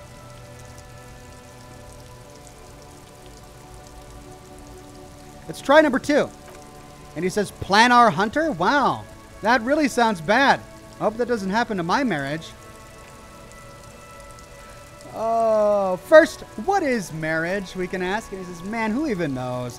It's like a legal contract, but also a bond between spirits. Everyone is different, that's all I can say. We could say it's definitely going to happen to your marriage, too. Oh, that's a bit fatalistic. Don't worry, I'm certain nothing bad is ever going to happen to your marriage, we can say. And he says, yeah, in marriage you never know if you're doing the right thing. I hope we're doing our best to keep ours together, but anything can happen. Look, man, and we gained 5 experience. Thanks for this. It's nice to talk to someone. I know it wasn't easy to ask, so... And he smiles. I hope you find your way through your own troubles. We got 2 to this check by being hunted across planes of existence. Let's try it. He's a poet. Hit him with your best verse. Check failure. Your best verse? You don't even have a bad verse in here. Just tumbleweed and liquor stains. Wait, no. What are you doing? She broke me. She doggone broke me. That's brutal, man, but, you know, time will. And then we pass another conceptualization check. No, stop. He's already mortified. No, Tommy. These are my rhymes. Listen. And we continue. She screwed me till I bled. And we damage our morale. Tommy says, that's some... In the name of God, what are you doing, says Kim. It's not real, guys. It's not my actual thoughts. It's a poem, we could say, or we could continue. I will never be the same again. She's always there. Screw the case. Screw everything. Total doom. If we do that, we're going to get hurt again. And I don't really want to waste all my healing, so we're going to say it's not real. It's a poem. And he says, yeah, I get that. It's cool, but... Oh, no, we have to keep going. Tommy says, yeah, he doesn't know what to say, so he just repeats, yeah, I get it. Those are your rhymes. They're from your life. Doesn't matter if they're robust, they're honest. So, thanks, man. Kim says, yes, and I also thank you for stopping. He looks at you. We have a drug investigation to return to. How about we do that? Well, now that we've gone through everything, we can ask him for money. And he says, huh? Sudden financial duties snap him out of his daze. Oh, no, I ain't got any money. They don't want to pay for unfinished work. They who, we can ask? The bosses, man. We could say, makes sense. First work, then pay. Or two, I don't know who these bosses think they are, but that sounds like a good arrangement for them. Or, so you're broke. Got it. Let's try number two. And he goes, yeah, it sure ain't good for me or you. I'd spare a coin or two for a city cop down on his luck if I had, say, 4 myself. Well, we need to increase our conceptualization to pass that check. I'm good for now. Thanks for the talk. Don't be a stranger, he says. And he gives a salute with 2 fingers. All right. Thought complete. Advanced race theory. Wow, that didn't take very long. Everything is calm in the eye of the race storm. Your mind is lucid and bright. The mind-bending cyclogenetics appear more distant and, to be fair, a little ridiculous.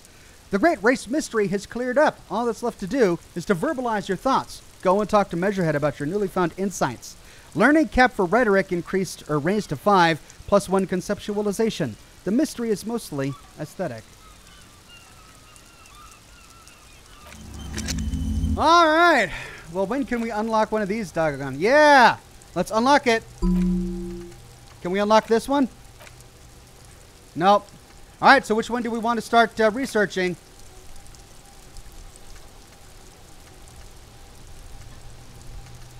Coach physical instrument. Indirect modes of taxation. The Jamrock Shuffle. By now it's clear you like to look inside containers. You like to open doors and see what's behind them. Maybe secrets, maybe more juicy containers. Let's be honest. You like all containers. Trash containers, utensil trays, manholes, coat pockets. Secret containers left behind by the Philippine kings that hold forbidden relics. Okay, you haven't come across any one of those yet, but one day... Wait, is that why you're so hell-bent on opening containers? Do you think you'll find the Holy Scepter and the Orb de Montagine? Okay, so that's a thought about looting. And then physical instrument is so you were minding your own business, trying to get some detective work done, when suddenly a voice emerged from within you and told you that you're a wuss, a namby-pamby, a sissy, and a limp jellyfish. This voice has 0 gender sensitivity and even less sympathy to underwhelming athletic performance. Try to purposefully piss it off. See if it teaches you something. Pretend you don't know the difference between a double and a single support phase and the discipline of hammer throw. It hates that. All right, well, let's try physical instrument because there are a few physical instrument checks I need to pass, and it would be a good one to internalize. Let's try that.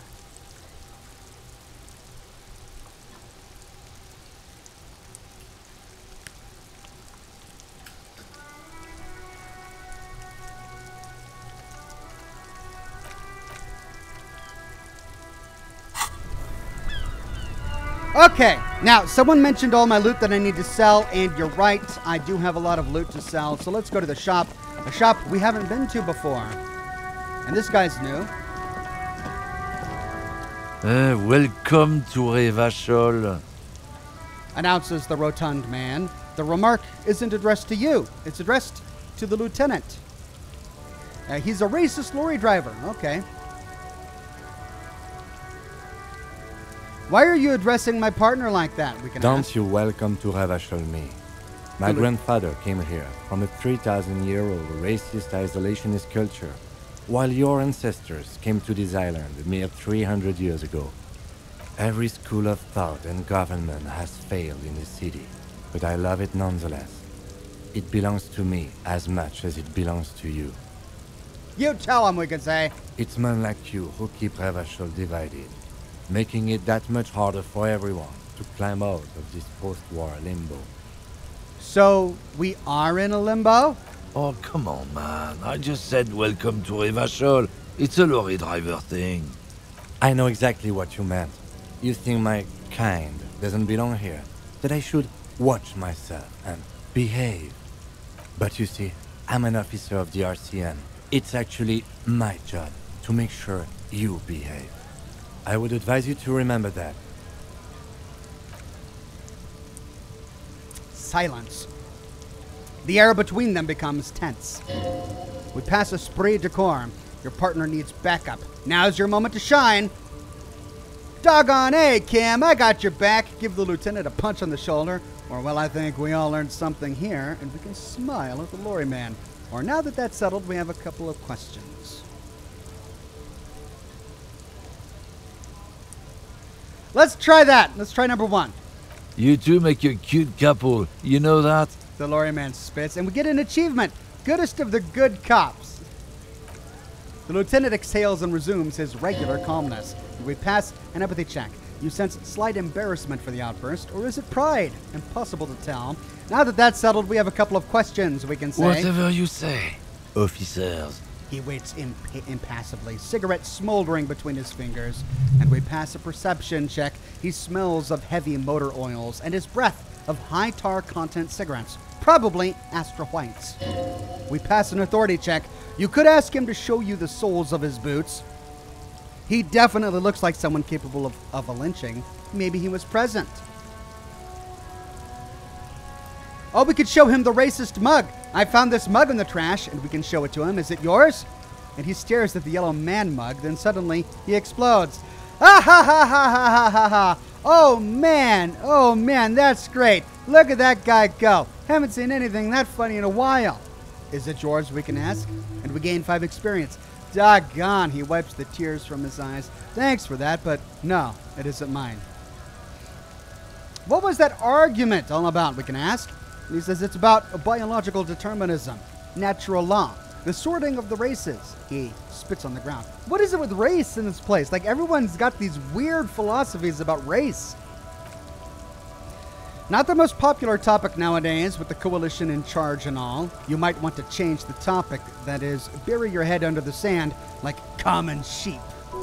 And we pass a half-light check. Change the topic. The way he says it makes it almost sound like a threat. I get it. Someone has to be unpopular. Or, oh, so you're just a racist. Makes sense. Or to be honest, I can't really remember what that means. Please explain. Or on second thought, let's talk about something else. Well, if we're going to get something out of him, we can't be accusatory just yet. So let's have him explain. People who've studied these things say that you and me are superior by design. He glances at the lieutenant, so naturally, we Occidentals should be in charge. Obviously, you can see the merits in that. If we pass a physical instrument check, if this guy's all the Occidentals have, well, let's just say he's not exactly ripped.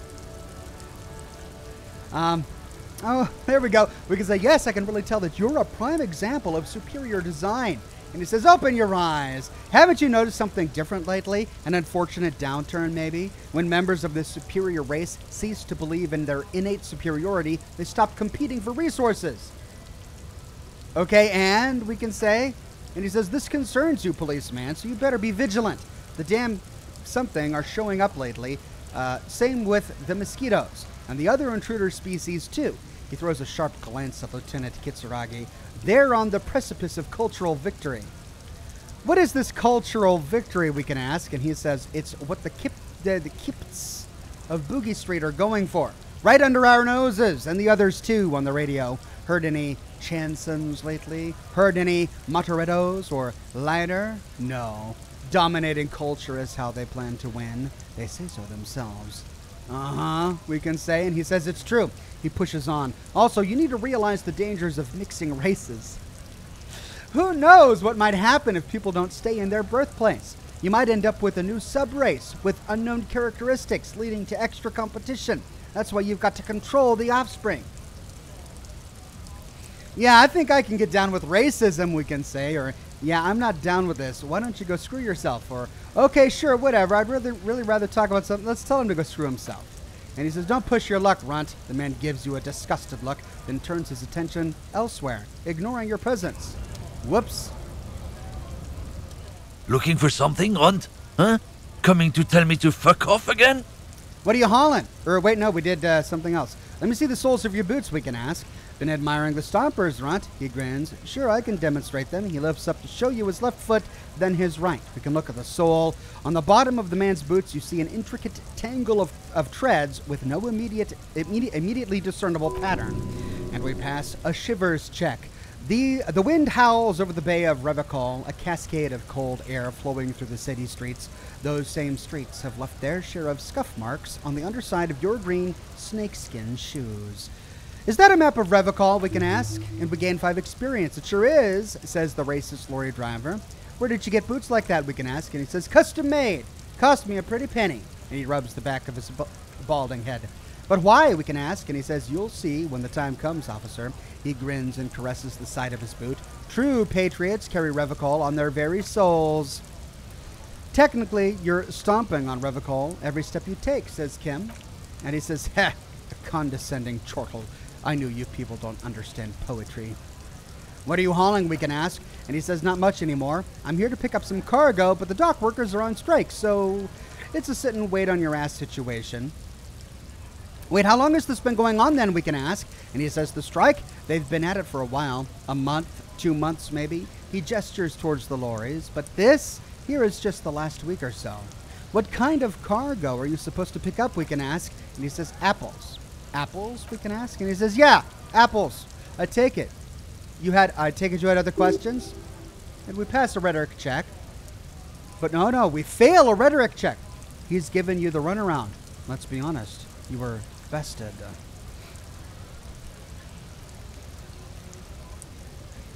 I wonder if we can get that again.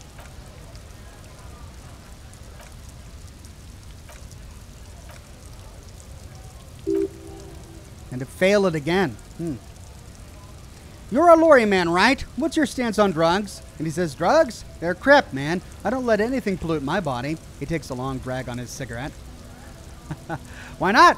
And he says, you know where that stuff comes from? Miriza, Safre, Inamara. They take the money from our local junkies here and then use it to outcompete us in the manufacturing sector. They know they can't beat us in a fair fight, so they have to get us to weaken ourselves somehow. It's racial sabotage. Racial economic sabotage.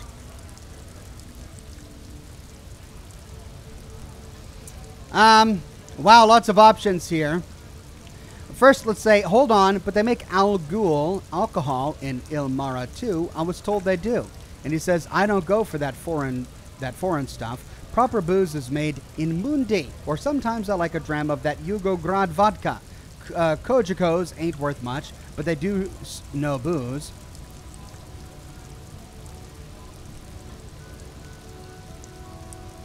Listen, I agree it's our responsibility to keep the poison off the streets of Revachol, right? And he says, he eyes you warily, unsure how to respond, then goes on for about 2 seconds. Then, I don't know crap. And if I did, I wouldn't tell you. And he puffs on his cigarette. Then what are you still hanging around here for? Most other camionneurs have left. And he says, what do you think? I can't leave the lorry unguarded. Stuff's been getting looted lately. It's those little somethings sneaking around at night. If they touch my stuff, the bosses will be on my ass like ass cancer. Great metaphor. And we pass a reaction speed check. There was a bunch of spilled boxes in the back of a big lorry nearby. So we can say, I did see one lorry with the trailer doors open on my way here. Do you know what happened? And we gained 5 experience. Yeah, I knew that guy. He was an honest driver who loved his country. We were having a good debate about genetics at the Whirling and Rags when some kipped boys smashed his lock and took damn near everything. Lost his job over it. He takes a long suck on his cigarette, appearing to savor the taste. Since he left, I haven't had anyone to talk to. Bad for him, I guess we can say. The man shakes his head, dismayed, furiously pulling on his cigarette. It's a doggone travesty is what it is. If it's not you, then who's running drugs through Terminal B, we can ask. And he says, isn't it obvious? Siliang, the dead-eyed South Samaritan. He spits on the ground. His little side business is a scam. I wouldn't be surprised if he was peddling drugs as well. Who is that, we can ask. And he says, he's the Samaritan guy who likes to pretend he's some kind of businessman. He's just really just selling his employer's stuff. Stuff he stole after he broke the seals off of his human ox lorry. Well, where do I find him? We can say, just follow the smell, says the racist lorry driver. It smells like apricots and oil. When you're nearby, the lorry man lets out a raspy croak at his own sense of humor. Yes, where is he? Says Kim. And the racist lorry driver says, looks like I offended your partner there. He doesn't look at the lieutenant. Too bad. Silling's usually a little bit south of here near the canal. You can't miss him. Just watch yourselves. His tribe are natural liars. It's in their blood. He nods in a sagely manner, then another puff of that cigarette. He's your man, all right, 100%. And Kim says, I wouldn't be so sure about it. Not until we've heard what Sealing himself has to say. Guess we need to pay Sealing a visit then. Guess so, says the racist lorry driver, and he grins, contented with himself. And we can leave. How much you want to bet that it's this guy doing all of the drug trafficking and he's trying to get someone whom he thinks isn't racially pure enough in trouble? Gemma says for the F-bombs and the other stuff. Thank you, Gemma. Yeah, we had a lot of stuff there. Let's take a look at the stand.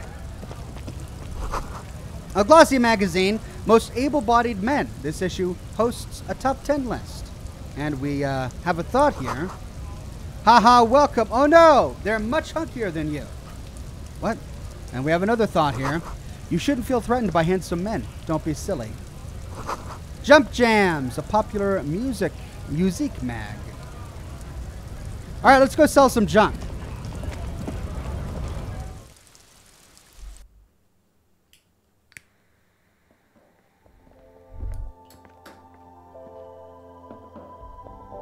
We have a thought. The yellow roses in the window. Those aren't the flowers that were left for Claus, Jay.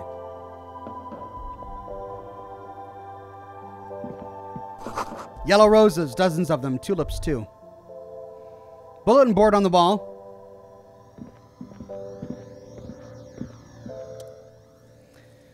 Terror machine. The terror machine stands in the corner. A sign says 1 bottle, 10 cents. Ah, we can insert my bottles. Yeah! Your bottles clunk into the machine, and the money appears with a satisfying jingle. You're a richer man now. And we pass an electrochemistry check. Do you know what you should do with that money, kiddo? You should buy more alcohol. Enter the endless cycle of consumption. Do we have more? Excuse me, I have the terror back, but no terror. Can I still use the terror machine? And the freaked clerk says no. She doesn't even bother looking up from her magazine. You need terror to use the terror machine. Okay. Radio. A melancholy pop song plays on the radio. Let's see what's in the case. Knick-knack stand. You see several packaged raincoats fill a low shelf beneath the display of croissants and juice boxes. The raincoats are transparent except for the big Freet slogan on the back. And we pass an interfacing check. The packages are small, discreet, sloppily stacked, making them easier to take unnoticed. No need to worry about knocking over a display. We could buy a raincoat, which grants +1 endurance for 4 real, which we have. We could pass a suave share check to steal a raincoat. Jeez.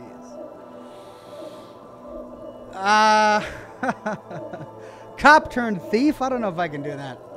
What's that? We can point to the raincoat. What's that? The girl leans over the counter to see what you're referring to. It's a raincoat. If you want to buy one, then it's only 4 real. She taps on the glass counter. The raincoats patiently await purchase. Her attention is drawn to the raincoats. Stealing one undetected now will be more difficult, and our ability to steal goes down now. It's clever that they thought of that.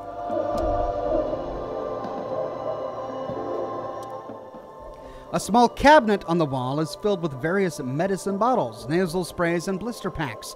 They all bear the St. Baptiste Pharmaceutics logo. Ooh, okay, so we can buy drugs here.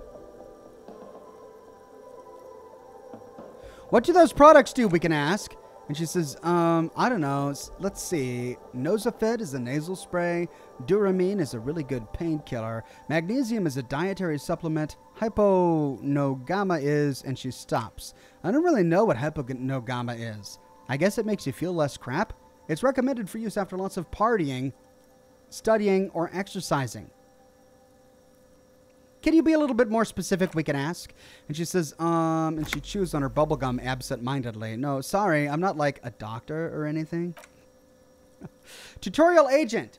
Nosafed heals 1 health. Duramine heals 3 health. Magnesium heals 1 morale. Hypogama heals 3 morale. All right. who is Saint Baptiste, we can ask. And she says, Saint Baptiste? You know, and she nods slowly at the cabinet. The pharmaceuticals company? Saint Baptiste Pharmaceuticals? The one that sells meds out of Saint Baptiste? She points to the cabinet. That one? There? All right, well, we can leave that. She's a pleasure to talk to. Let's see, what's back here? A colorful display of cigarettes and alcohol bottles line the shop wall, inviting you closer. We pass a perception check. The bottles wink at you in the light. The smokes, too, glitter in their wrapping. It's like looking into a kind of heaven. Your knees are weak. And we pass an electrochemistry check. There in that dark green glass, a world of ruby, all in vain. The great flowing river of warmth. Wine alcohol, beer alcohol, love alcohol. I'm in heaven. I need it all so bad, we can say. Or we can say nothing and just take it in. Or this is not a good place for a recovering addict. Let's say I'm in heaven. And the Freet clerk, she looks at the wall of goods behind her. Sure. If you want something, I can get it for you. Just let me know. And pay and stuff. And she adjusts her hat.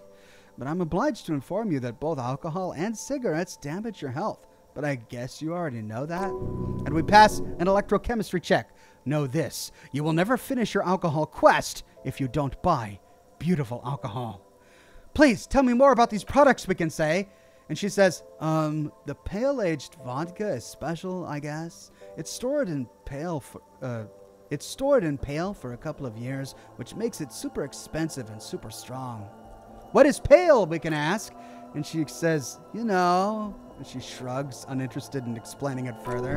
And we pass an electrochemistry check. Don't worry your pretty little head about it. Let's concentrate on what's important here. Okay, what will consuming this stuff do to my body, we can ask. And she stares at us, unsure. I mean, I guess, or I already said it'd hurt you. I don't know what else they do. Tutorial agent. Drugs give powerful bonuses to your main stats while dealing damage to your health and morale. Cigarettes raise intellect while damaging your health. Alcohol raises physique while damaging your morale. Using medication, Nosifed or magnesium, to counteract this damage of drugs. Note, consuming drugs can have unforeseen consequences for you. Do you sell any under-counter vices, we can ask? No. She fixes her hair underneath her cap. Freet only sells legal drugs, like the law says. And then we can buy a bunch of stuff, but that costs money, so we can leave. All right, so we've been to the shop. Now we know where to sell all of our bottles.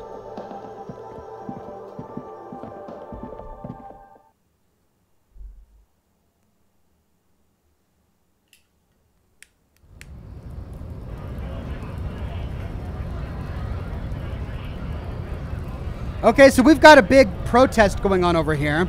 But first, we were told by this guy that the man we are interested in is probably south. So let's go there first.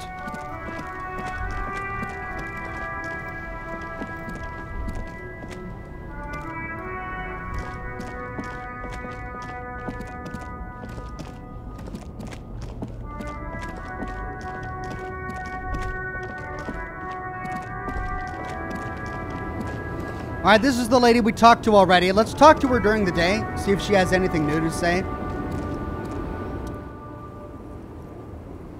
The woman is still hunched over the railing, her head swaying to the music, her eyes looking at nothing in particular. Let's snap her fingers again. That opens up dialogue, but there's nothing new. Okay.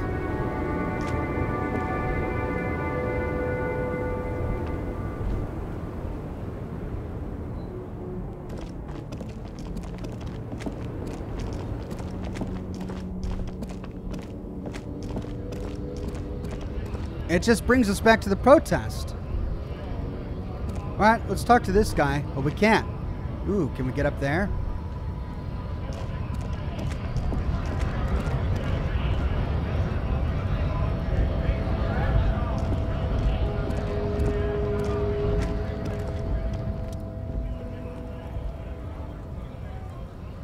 Glad Factory of Magnets and Miracles U49. A lorry stuck in the traffic jam. This big, heavy, Grod-made machine is well kept for such an old machine. We can look in the window, and we gain 5 experience. The windows are clear. They've been recently washed. You can see a lorryman's cabin with personal belongings, stickers, insignia. We pass a perception check of smell. Fumes of heavy fuel oil waft over you, making your eyes sting. The odor mixes with cigarette residue. What kind of stickers and insignia? The driver has adorned his space with a substantial collection of peculiar paraphernalia. Proclamations about honor, strength, and purity are glued to various panels. It's our racist lorry driver's lorry. We pass a perception check. A large metal pendant hangs from the rearview mirror. The pendant features a sun crowned with wavy rays. What about the back seat? We can ask. And our perception tells us that the backseat end of the cabin has a small perch to sleep. Large ashtrays, there are several suns and wheels sewn into the curtains. Racist nationalist paraphernalia, says Kim. He grits his teeth. Not unusual in this part of town. This is our guy. The lieutenant nods towards the racist lorry driver. You think this lorry belongs to our tough guy? And we gain 5 experience. Likely yes, says Kim. This guy's proud of who he is. Drapes it all over his machine. And we pass a half-light check. He was acting tough before. This probably scared him a bit. Who knows when it'll come in handy? A slightly scared racist lorry man?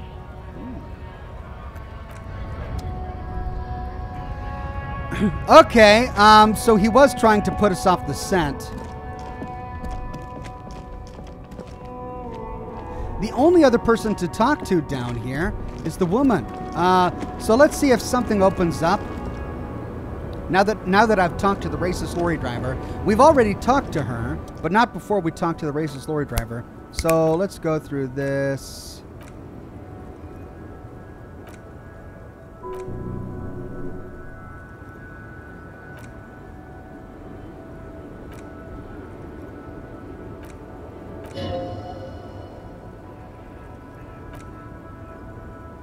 Okay, so we just asked her if she would be interested in smuggling drugs. And she says, why would I want to do that? And we could say, for commerce, the lifeblood of the Izolas, for the glory of the world republic, liberation of the spirit and body, or, I don't know, the thrill of the chemical lifestyle. Let's try the first one. And she says, lawman, what in the name of God are you talking about? All right, that didn't work.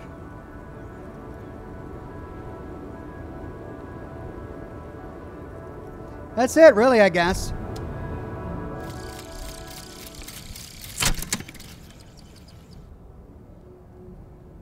Thoughts complete. Physical instrument. Wait, how did you know all those hammer throws? All those hammer throw techniques? How do you know how to hold a discus? Or the world youth record in discus? Something doesn't add up here. This mushy thing between your ears didn't know the name of the city you were in, but it comes loaded with trivia about the correct chin position of a shot put ball. Could it be that, shut up, namby-pamby? This train of thought ends abruptly. It's leg day. Straighten your rhombus muscle. It's shirts versus skins. Take your shirt off, Namby. Your skins. +2 to physical instrument if the shirt slot is empty. All right.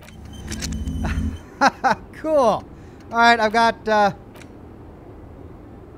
I don't have enough skill points for that. All right, let's see if any new dialogue has opened up with the racist lorry driver. Wait, can we go down here?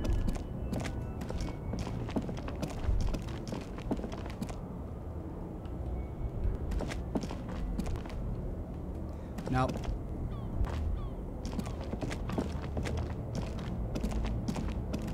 And then we'll go to the protest.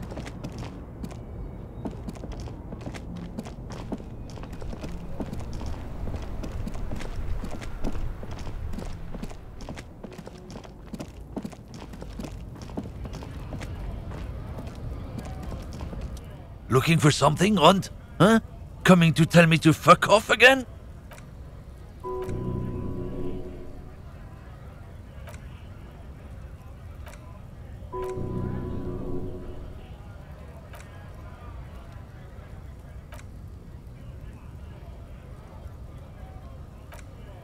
All right, so these are just alternate ways to get through.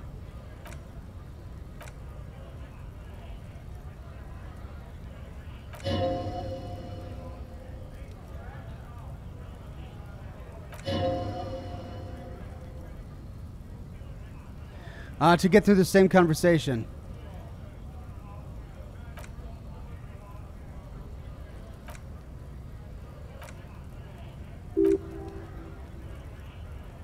It's that rhetoric check that we keep failing.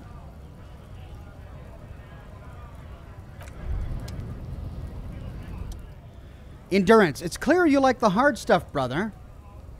The what? Sounds like my stomach is growling. Or, what is my lower intestines going on about? Let's try that. Lower intestines. The term is metabolic and circulatory system. Okay, but what's the hard stuff? Fascism, brother. Oh, what is fascism? Many things, but it's mostly about trusting your gut. Who does your gut tell you is the source of Revocal's problem? Foreigners, financiers, leftist academics, liberals. I thought you were my circulatory system. Quit stalling, brother. It won't let me out of it. We were talking about the weakest, worst, most insane thing. The weak link. I have to choose one of these. Foreigners, financiers, leftist academics, or liberals? Jeez, wonderful options here. Let's go with leftist academics. Yes, them, but also women? No, really? Oh, okay. It's my only option. Women? Whoa, men. Men of, you don't like them. They're insane. Their idiocy needs to be scrubbed, oh my God, off this world with rubbing alcohol. Women need to go back to the, oh, wow, I can't. This game is going to get me in so much trouble. Jeez. That's what fascism boils down to. The rest is also important, but the main thing is that women need to know their place. Golly. Am I having some kind of stomach seizure? We can ask. And the stomach, and Endurance says, stomach truth. You're having a stomach truth. Why am I getting this, we can ask? Because you've said the hard things that others won't say. The good things. You've said them many times. I've said them when I'm trying to talk to racists, to try and get them to open up to me so that I can solve the case, not because my character is a racist. Okay, our Harry can say, fascism sounds so bad, though. What if we called it something else like traditionalism? Okay, yes, let's call it that. Good thinking, says Endurance. Okay, Stomach, I've made up my mind about fascism, and we can proceed to judgment. One of two options. One, I will keep my vows, my voos, for the glory of the Revocolian nation, opt in. Or two, absolutely not. I'm not going to be played by an upset stomach, opt out. I think at this point in the game, we'll take a step back from fascism. I know I'm missing out on an opportunity here, but not all opportunities need to be embraced. There's a slow, painful growl somewhere in your intestines, knocking on your alcohol-engorged liver. It is one of betrayal and disappointment. All right, so we didn't become a fascist. Gosh, well, I'm really bummed out about missing that, aren't I? Okay, let's talk to this guy. Nice aggression with the native. Don't let the chief fool you next time. You don't need to be up in his face. Leave yourself space to move. We pass a physical instrument check. Not bad advice, actually. This might do the trick.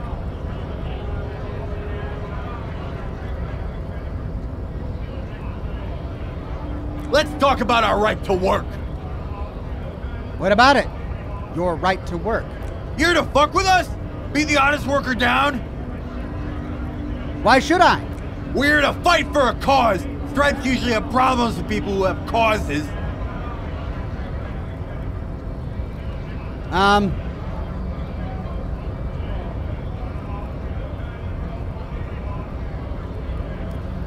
Oh, then yes, or okay, then I'm thinking no. Good. We're fighting for a cause here. Right to work. Right to work. Besides, we're not that different. It helps the people see us talking. Cops and strikebreakers together. Shows authorities are on our side. It builds confidence. What kind of cause are we talking about here? Rights of people, rights of workers to have gainful employment, to make a salary and feed their families. I don't think I've chosen any sides yet. Might be time. Don't let the fat bastards tread on you. Cops tend to side with the higher-ups, but you're essentially still workers. I don't trust cops, but I can see you understand the right to work. Right to work. Regardless, I have some questions for you. Maybe you should ask them the questions. Like why we're not allowed to make a living here. Shame on you! We have families to feed, you piece of shit. Points a finger at the man sitting on the railing. So do we, scab. The loitering man hollers in return. Call me manana? Manana? Call me manana. Alright, so it looks like we need to go talk with that guy. I actually need to speak with the union boss, we can ask. Have fun, he snorts. Union craps are all on strike. Don't think they're going to let you through the gates. Why do you want to meet that fat jerk? Well, I'm interviewing people about a murder that took place here, behind the hostel cafeteria. I know nothing about murder. His reply is snappy and terse. We pass an empathy check. The mention of a killing sends a barely noticeable shiver of tension through him. Interesting. Absolutely nothing. Wouldn't put it past these harbor bugs. They'd do anything to stay alive. Right to work! He again shakes his large fist, then turns back to you.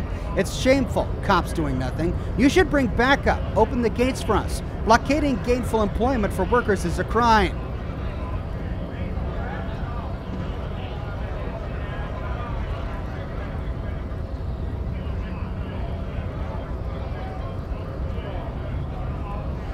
Sure, why not, we can say. Why not? I see numerous reasons not to pick a side in this local matter, says Kim. And Scab Leader says pity.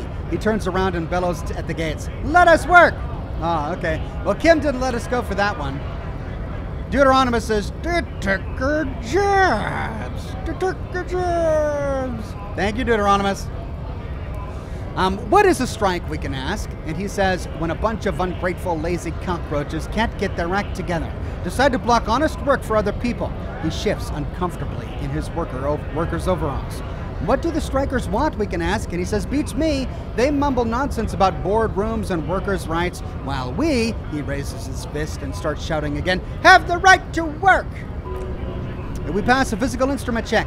When the man moves around, you perceive some serious abs underneath his tight-fitting shirt. This man is in shape.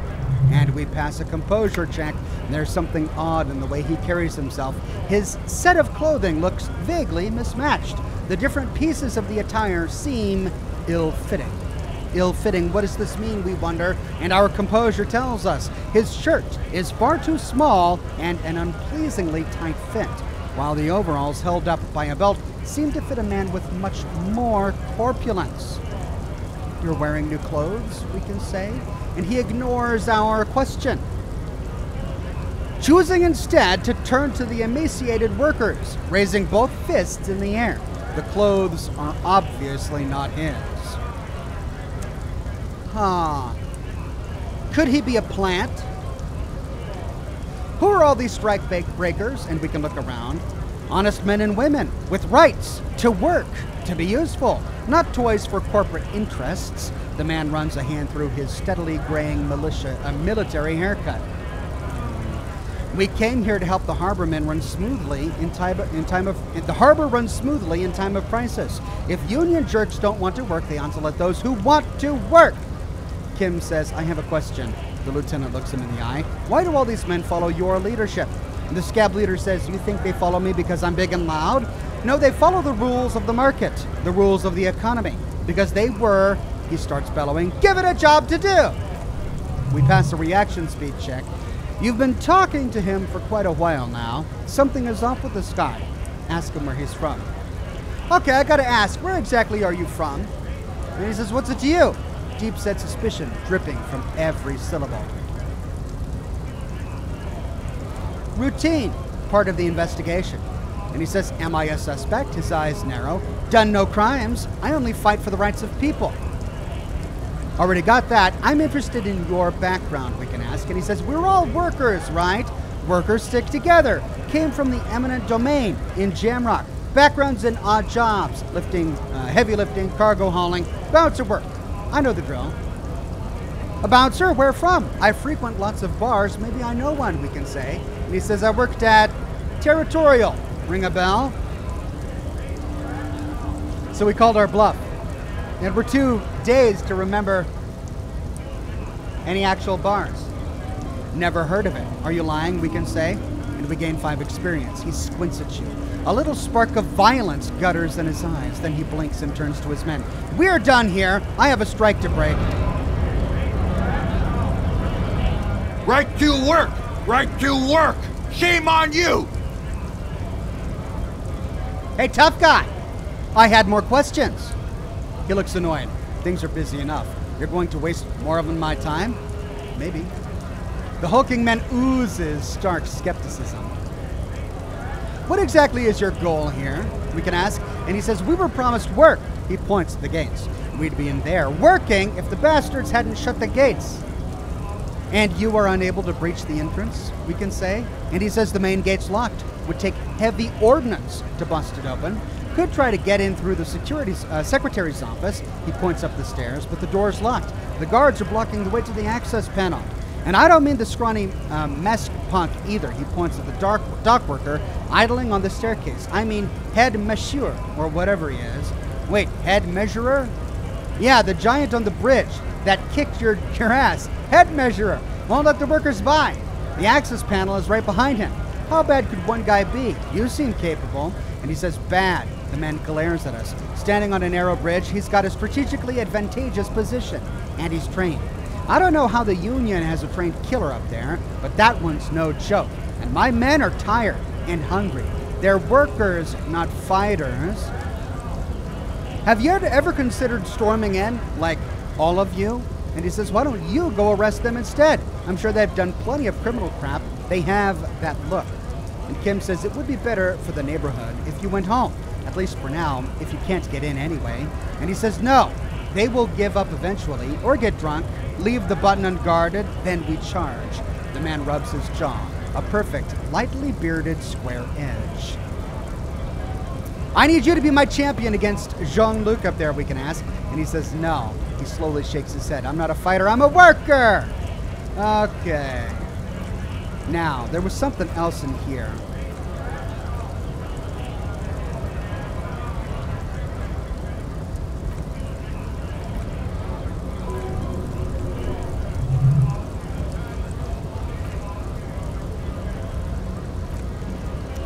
I guess that's it. We exhausted his dialogue.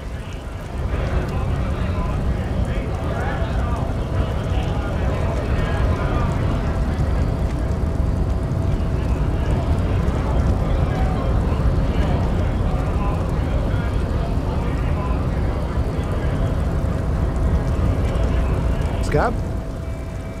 Asks a man with jolly eyes, tilting his head. We pass a half-light check. What did he just call you? Something I can't repeat? Oh no, not this again. You just got away from that doggone kid. He called me a scab.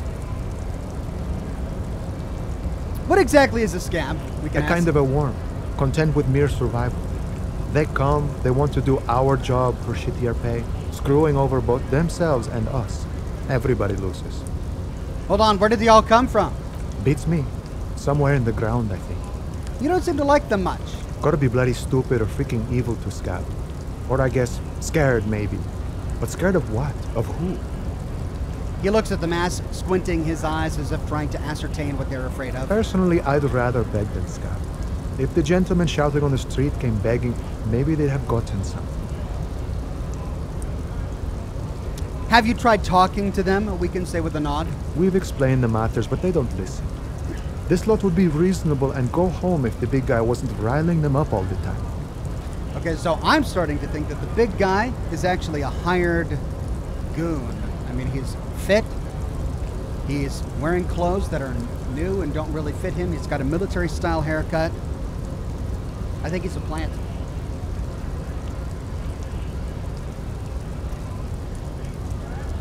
Let's see what he says here. No, I don't want to deal with this again. Did you just call me a bad word? No, I said scab.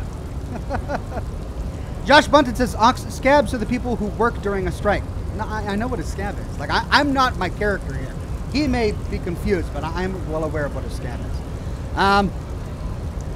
If we say, yeah, I'm a scab, he might lock himself up. So let's continue and say, I'm not a scab, I'm a cop. I was just messing with you. No one's ever seen a cop scab. Imagine, you cops going on a strike, but then another cop comes in and says, let us cop for less money. He chuckles and then realizes... Speaking of, what brings the RCM here, to the Wild North? Come to see the strife? Well, let's ask this guy for money. I'm a bit short on money right now. Can you give me some of it? Sure thing, my friend. I can help you out. He flips a coin towards you. Hey! But we have to pass a hand-eye coordination check. 58%. Let's catch it. Yeah! The coin lands in your hand as if it has always belonged there. The swallow returns. Appreciate it. And we gain 1 real. He says, always glad to help out the RCM. Shame I can't do more. Things are meager at the moment due to, and he nods to the protesters. You know, the winter's fat is slowly running out and all. Still better than scabbing, though. Union problems getting by, we can say. And he says, nothing to worry about, really. The jam's a bit of a mess. Cargo can't get in or out, and the rationing is a bit stricter is all. Supplies should last the strike, though. Every little bit helps, you know, we can say. And he says, I'm always glad to help out when possible. Not like these slithering scabs. He looks at them in disbelief. What's the strike about, anyway? We can ask. And Call Me Manana says, you know, serious business. He smiles. I'm sure the big boss would be glad to tell you. You'll have to ask him first. And we pass a suggestion check. He's a chatty guy. Wants to talk about the strike. Return once you've met the union boss and are on better footing with the organization. All right. I need to get past the gates and speak with your boss. Oh, good, good. What matters do you want to discuss with Everard?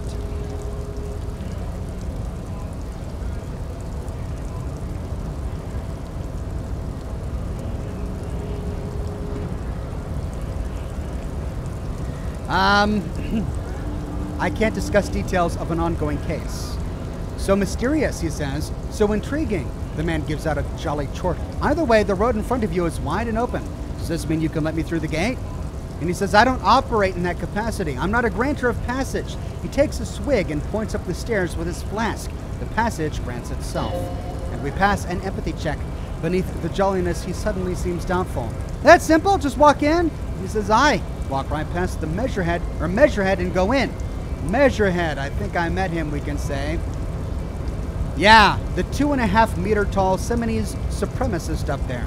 He points to the bridge above the gates. Walk right past him. Right. Then press the button to unlock the doors. Aha. Then go past him again. Okay. And you enter the harbor through the office. Está. For some reason, it doesn't seem like it's going to be that easy. And he says, don't worry, I'm sure it's not completely impossible. For example, you could best Measurehead in a physical confrontation. Or you could convert to his Seminese supremacist worldview. Or, he strokes his mustache. Maybe it actually is completely impossible. Well, we internalized his particular thought. Has anyone here ever bested him in a physical confrontation, we can ask? And he says, no, not yet. He fixes his eyes on you, evaluating your prowess. He's incredibly strong, and physical instrument chimes in. Nothing a couple of solid hooks from Dexter and Sinister won't fix. Dexter and Sinister, I guess those are his arms here. Has any of the scabs tried converting to his worldview? And he says Jean-Luc himself would say the philosophy is proven overly heroic for the scabs to convert to. Not enough intuition. Got it. Another thing we can say, sure, the man whistles a jaunty tune, the wind rustling his whiskers. Nice talk. Gotta get moving. Okay, couple of options. We did just internalize the physical prowess perk, which allows us to get +2 to physical instrument, but only if we have no shirt on.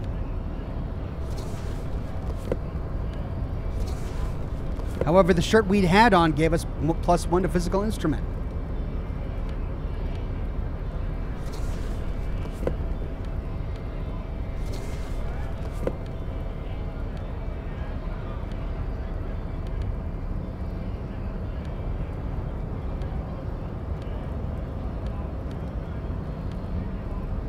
Well, we're going to try that. Let's take off our coat for that, though.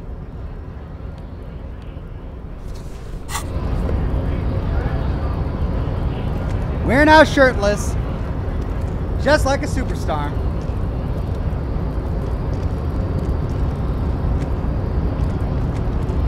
Measurehead, I'm back.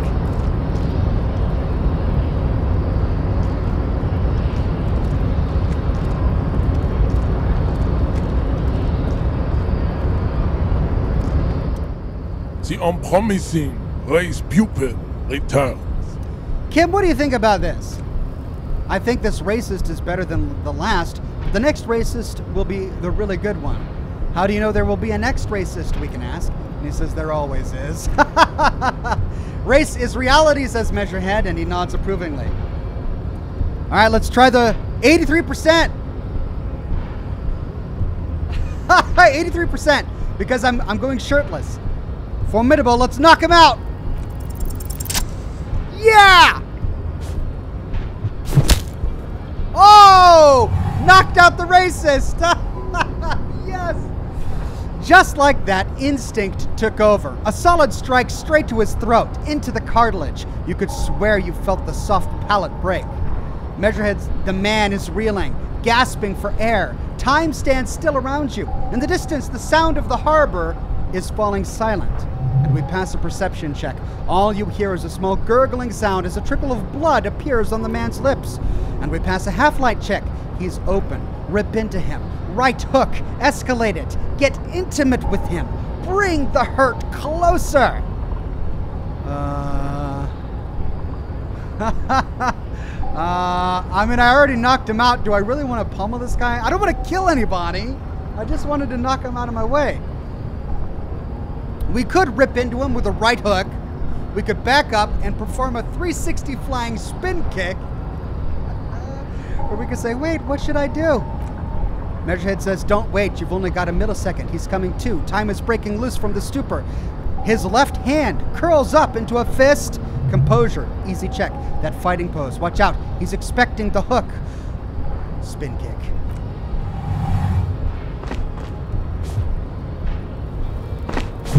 Yeah! Superstar cop knocked out Measurehead. The man lands with a dull thump, like a broken down puppet of muscle and sinew. For a moment, he still tries to keep head up, dazed eyes looking at you with unimaginable surprise. To your left is the button. Disco Inferno! Press the button. Or welcome to Revocall. Or I'm so sorry, I didn't want to do this, and press the button. Or just press it. I'm gonna Disco Inferno it. And we gain 5 experience. As you slam your fist on the button, the man collapses entirely, his head rolling to the side. The Measurehead's babe says, looks like you're the new Measurehead now. Oh, no, I'm the new Measurehead, and I've got all the Measurehead babes. Great. Suggestion. Her voice is surprisingly calm, and Kim says, no one is the new Measurehead. Let's go. Before he gets up, the lieutenant makes haste towards the door. Oh, but I gotta loot this box. I gotta loot the box.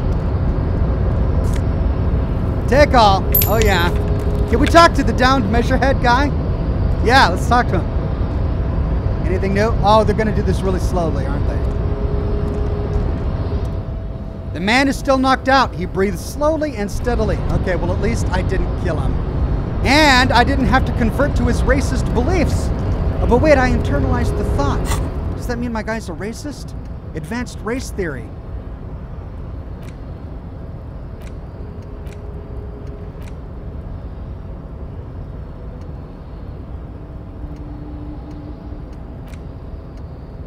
Wait, what's this? Some kind of superstar. What is this electric thing? Does that do anything? Kokodamamakwa. And then Detective Cousteau. Well, I don't know. Well, let's put my clothes back on.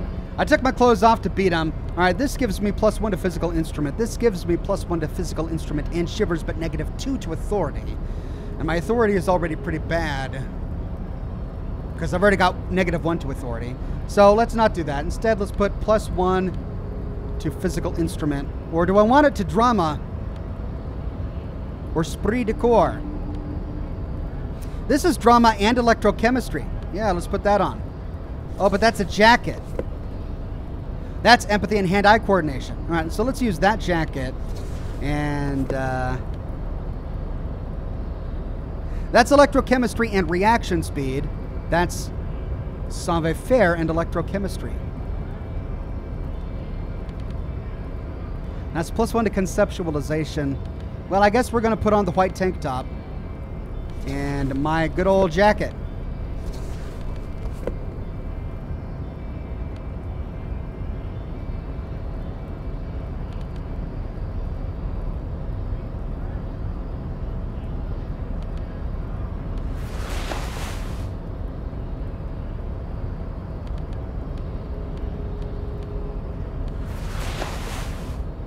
Savoir-faire -2, though.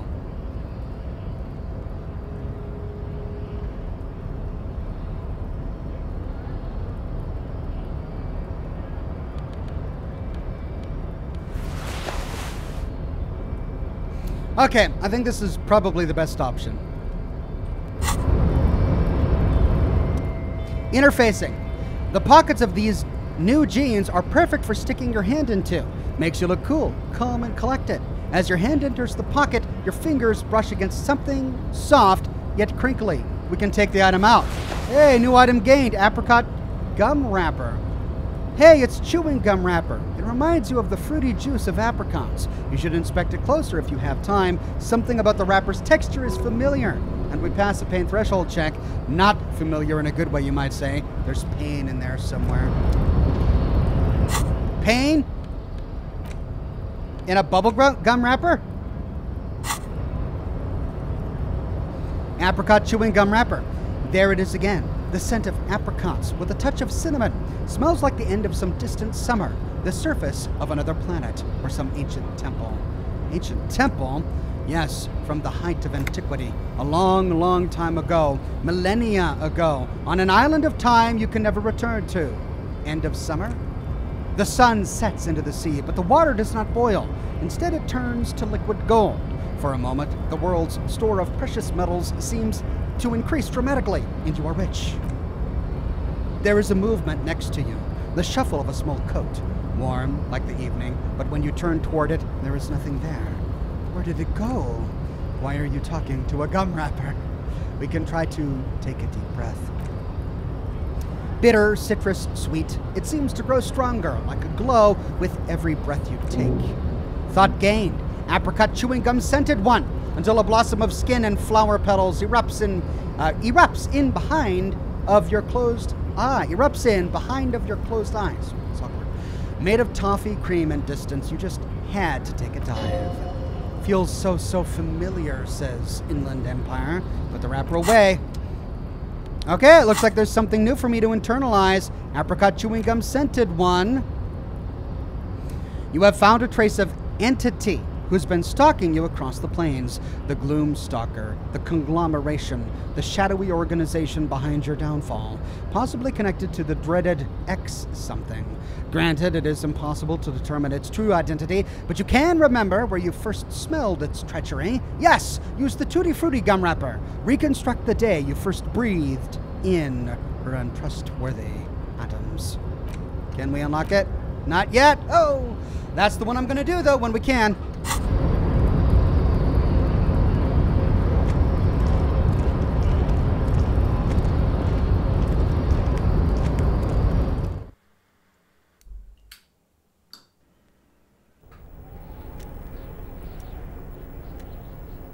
At last! A VIP room, a penthouse or something. What's this? The door is locked and can't be opened from this side without a pass card. Every worker equals member of the board is written atop one of the flyers.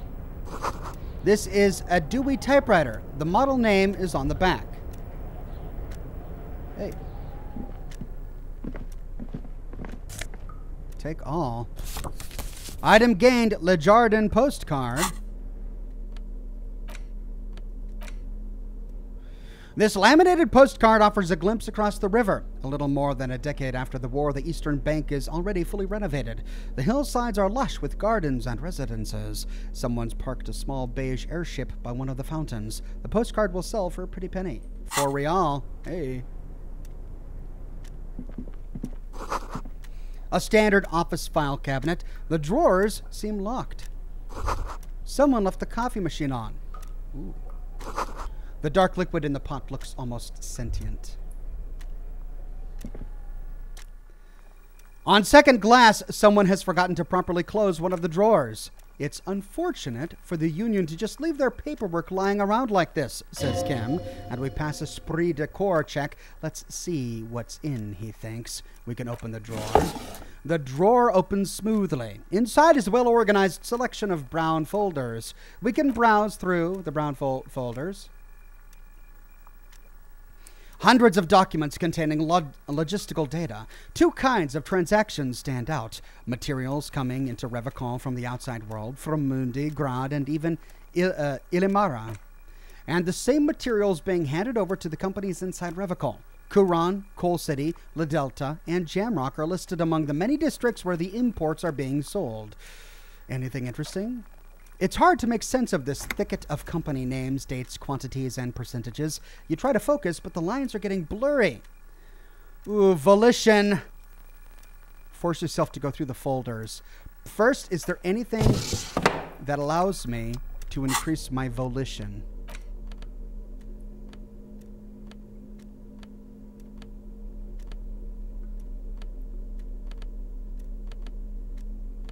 No. So let's try it. Wait, is there anything I'm wearing that that removes my volition? No. So let's try it. 58. Oh! Look how blurry all of the lines on these papers are. How unwieldy your own willpower is to yourself.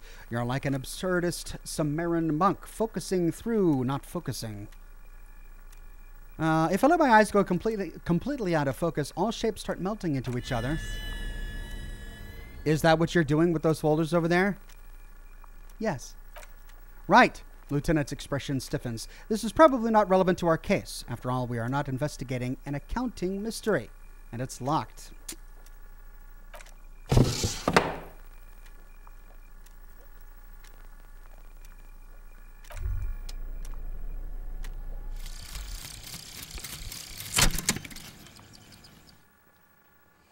Thought complete, the 15th Indo-tribe. Because there was, the 15th Indo-tribe was comprised of 8 kids from Faubourg and North Jamrock, running from wild dogs in the valley, hiding scents under rocks, and stealing clothes off of clotheslines, and sometimes even the copper wiring of phone lines. You may have been one of them. This must be a childhood memory. The 15th Indo-tribe was your Indo-tribe, set to rule Inzulinde. The rest of the kids are dead now. Car accidents and drug overdoses. Only you remain. Plus 10 cents for every green orb clicked. Learning cap for Sauve Faire raised to 6. Sweet, I get money now. Awesome. Well.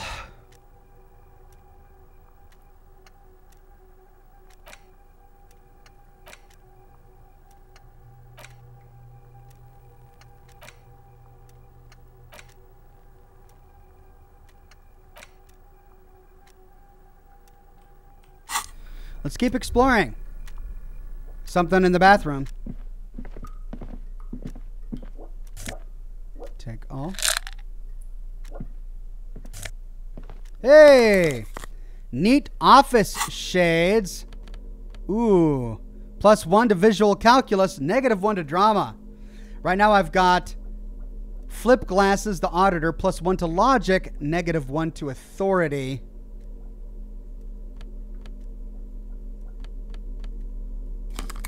I need visual calculus for getting that one coat.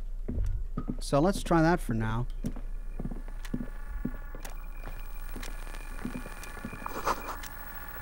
The radio was emitting strange buzzing sounds. A giant ass print on the pillow and a pattern of coffee rings on the armrest. An ass print on the pillow. Someone sat here recently, I guess. Punch clock payphone. An imposing combination of a punch clock and payphone is looking down at you from the wall. A note on the side says tokens unavailable due to strike. Use change. We can insert 10 cents. The machine swallows your coin and seems to be waiting for your next move. We can pass an interfacing check. to let your muscle memory dial a random number. 83%.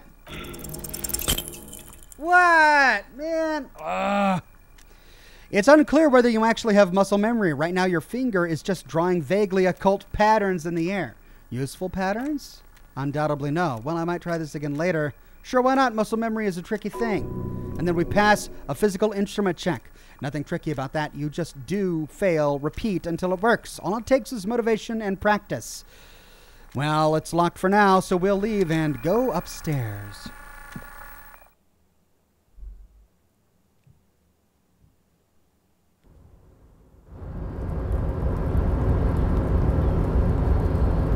Yay, we can finally get the coat.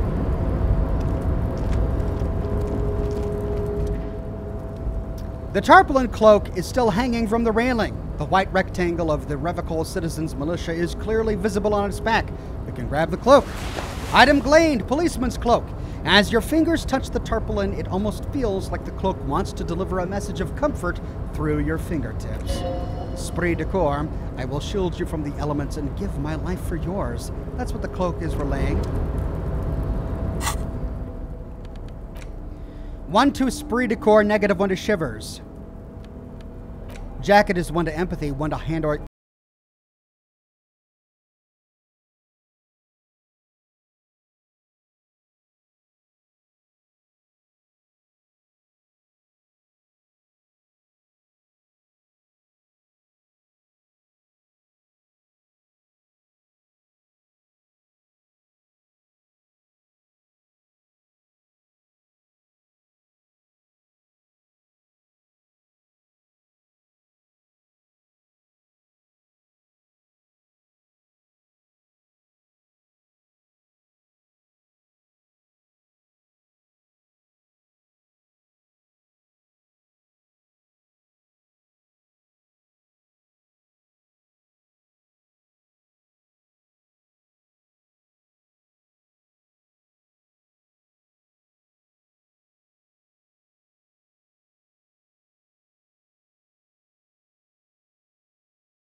There's a framed photograph on the table, and we pass a suave fair check. Looks like the inhabitant is rather pedantic when it comes to order. We can take the picture, and we get a photo of a happy couple. It's a black and white photo of a young couple out in a street fair. The man, Renee, is dressed in a Royal Carabiner uniform. The girl is young and very pretty. She's smiling playfully at the camera, and we pass an empathy check. Renee looks like he's about to smile. This photo must be tied to some good memories. And Kim says, "Why did you take that picture of Renee?" The lieutenant asks, glancing at the photo. "I'm going to ask him about it," we can say.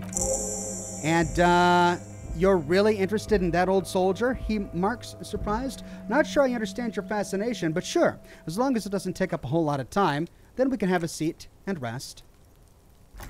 The chair is not as austere as the rest of the booth. A thin gray pillow is attached to the seat, secured to the styles by black ribbons.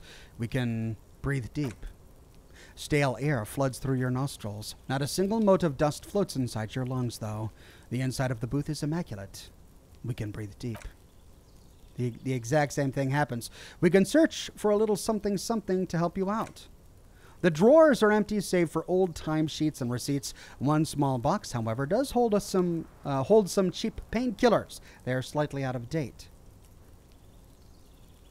We can read the side effects.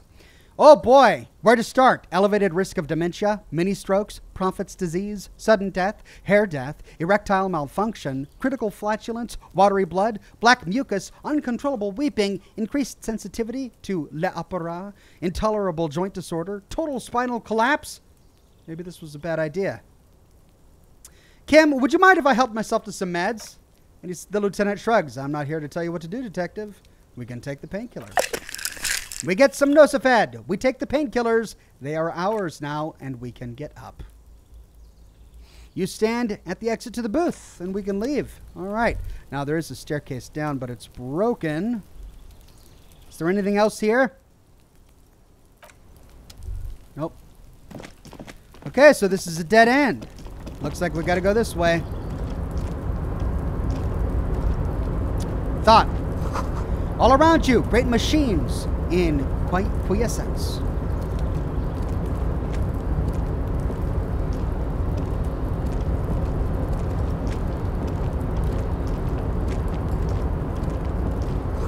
White pine trees are printed onto the screen covering. Looks like a forest under snow.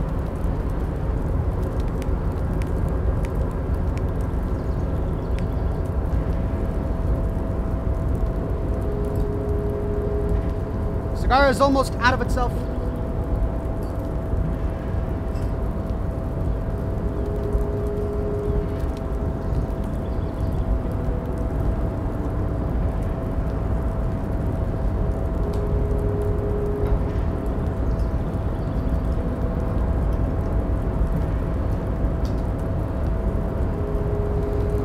Coffee.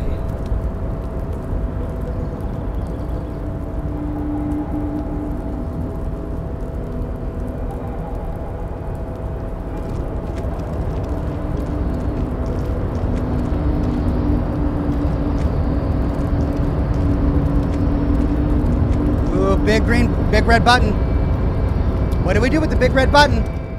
Crane control panel. A rusting control panel with several knobs. 2 buttons marked Allumeur and Entrande are faded with use. It seems to control the large crane above. A container is attached to its hook block. Press Allumeur or Entrande. Oh, before I do that, let's explore up here.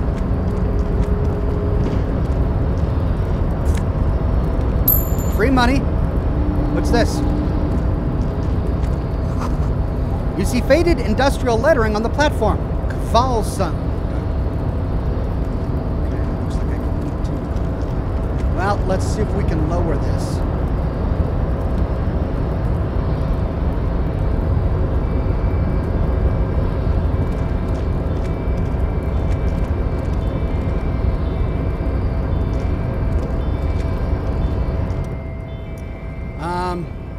I don't know what language this is. I'm assuming it's Portuguese. I think entender is to lower. The crane stands tall, proud, erect, and still. Try Allumeur. With a loud grinding, the crane shifts overhead, moving a massive metal container through the air.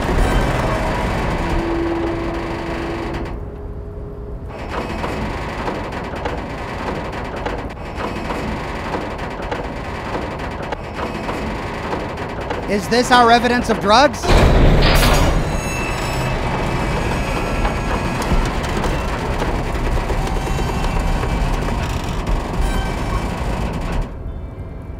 Oh yeah. And with a surprisingly quiet thunk, the crane places the container down. Inland Empire. This crane was built with a purpose, which has now been fulfilled. To move this container. What's inside the container? Who can say? All you know is it's special. I can't see how that was worth the ruckus. He looks at the crane, except for seeing the crane in action, which I admit was satisfying. Thank you, Kim.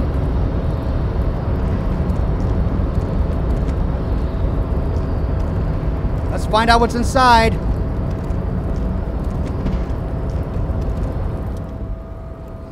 Before you stands a cargo container, just one of many in the yard.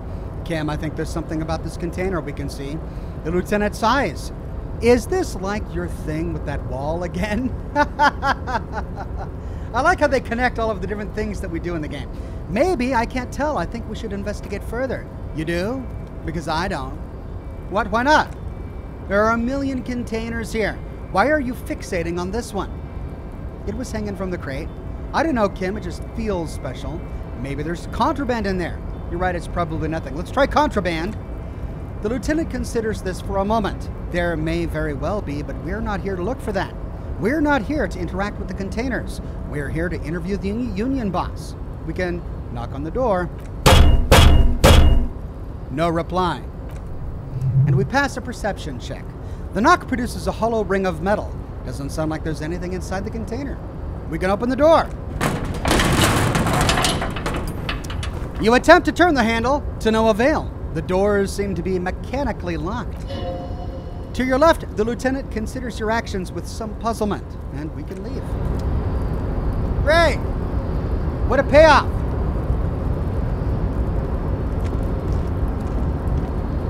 Is that it?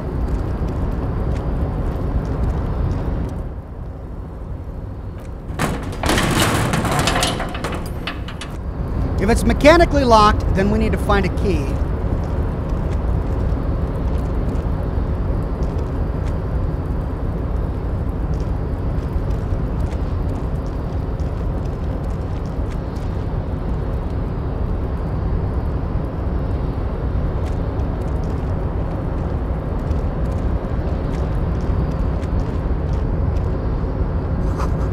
The shipyard ahead is oddly quiet. The great machines are sleeping. A pile of cargo belts used for heavy lifting. One says vermilion.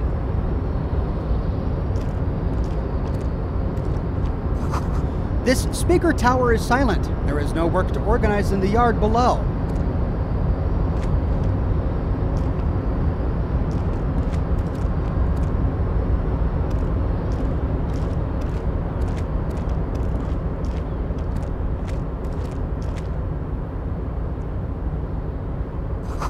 The musk of oil and rust comes from the chasm in front of you. Smells like blood.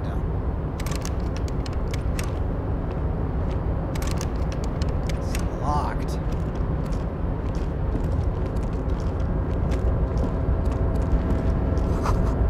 Industrial-sized thermos. Smells like burnt coffee. Ooh, coffee cups.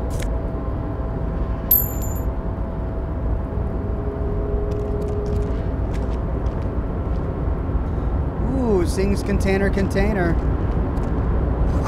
The banner sags under the weight of the rain and snow. White waves on red. Can we talk to this guy? Container, I'll turn you nice and red. Container, put the logos on. Container, used to be Walpines. Container, now belongs to Everett. The tiny man is so engaged in his work that he doesn't notice you. We could try not to interrupt the man in his joyous activity and leave, or we could say hi. Everett, he looks after everyone. Huh? Well, hey there. How can I help you, mister? We pass. An empathy check. Tools, Oxhorn. You can use tools to open small containers. Oh, I can? Oh. The look in his deep blue eyes is as sincere as you've ever seen. Kind of makes you feel like an asshole for no apparent reason. I see you're not a union man, mister. Did you get lost? You're not one of them scabs, are you? A shadow passes over his kind face. What is it with you people in scabs? I mean, I don't personally mind. Folks is just folks, you know. And folks gotta eat. He doesn't seem to be waiting for you to answer. Just some of the other guys don't look too kindly on the scabbing kind, if you know what I mean, mister. What are you doing with the containers? Oh, I'm just here making some covers for them containers here. Yes, I am. Yes, I am. So it's easier for the crane operators to spot them. He waves at the containers towering behind him. We could pass a logic check. What's going on here? Look at the mountains of containers rising behind. Oh, that's a red check. It cannot be retried. Okay, well, if that's the case, I should put on some logic gear. Sure, let me ask you about something else. Okay, I'm off. Bye-bye now. All right, let me increase my logic. Conceptualization, reaction speed, electrochemistry, esprit de corps, drama, authority, conceptualization, savoir-faire, logic. Logic. Drama. Oh, hey, mister. I need to be back to talk with old Leo here. Yes, I did. Yes, I did. It's like Lady Larisse said when she opened a bathhouse in the basement of my apartment building. They can only get so far before they're aching to get back. And a lot of folks really did keep coming back.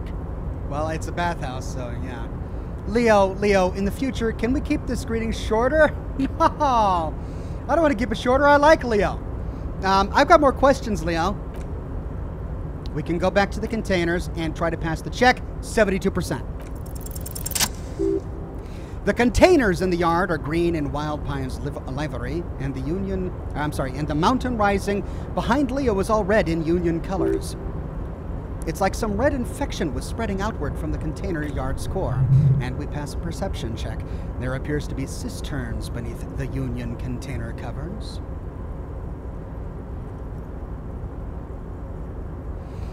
This looks like a massive redecorating operation, Kim. Yes, they're hiding it from the inside. All the red containers have the Debadours Union logo on them. Leo, has anyone ever told you why you need to change the covers? No, not really. He shrugs and continues merrily. Mr. Everard doesn't tell me all the big things. Says I go and tell them to everyone. Well, what's underneath these red covers? Oh, I don't know, mister. They say it's some chemicals. Oh, he doesn't know what chemicals are? Most of them have labels on them, I think. Thanks, Leo. You've been very helpful. And we gain 5 experience. Oh, no trouble at all, mister. No trouble at all. The little guy affirms merrily. Where is everyone? The harbor is empty. Oh, most of the guys are down at the gates, keeping the scabs from coming in. He leans in with a confidential look. We're on strike. The whole union is. You don't have to work when you're on strike. Ha! We haven't worked for 2 months now. So, no one is working, says Kim. Not everyone down there, of course. He chuckles. Mr. Everard is in his office, where he always is, and Jean-Luc is guarding the gate. He pauses to think.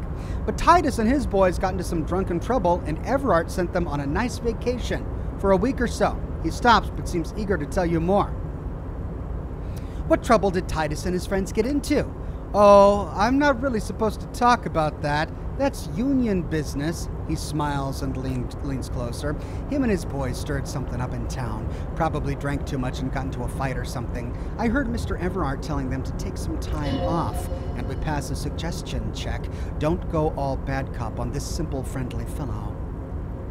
Okay. But what did they actually do, we can innocently ask? And we gain 5 experience. I guess the boys got a bit too rowdy and had to let out some steam. I don't really know the details. That's just how boys are, you know. Another chuckle. I haven't been in a fight since I was in middle school. And Kim says, easy, Leo. Let's keep this on the harneys. He looks to you for assistance. Too rowdy? Leo, what kind of fight did they get into? Did they kill a mercenary? Too late! Leo's mouth is still moving, and words are spewing forth. Words, words, and look, even more words. This guy could go on until the end of days. Now he's talking about some drunk sawmill owner who, no, he already switched to a priced fishing rod he apparently owned at some point. You know what? Just cut in there with your question. Okay, let's see what the other option was.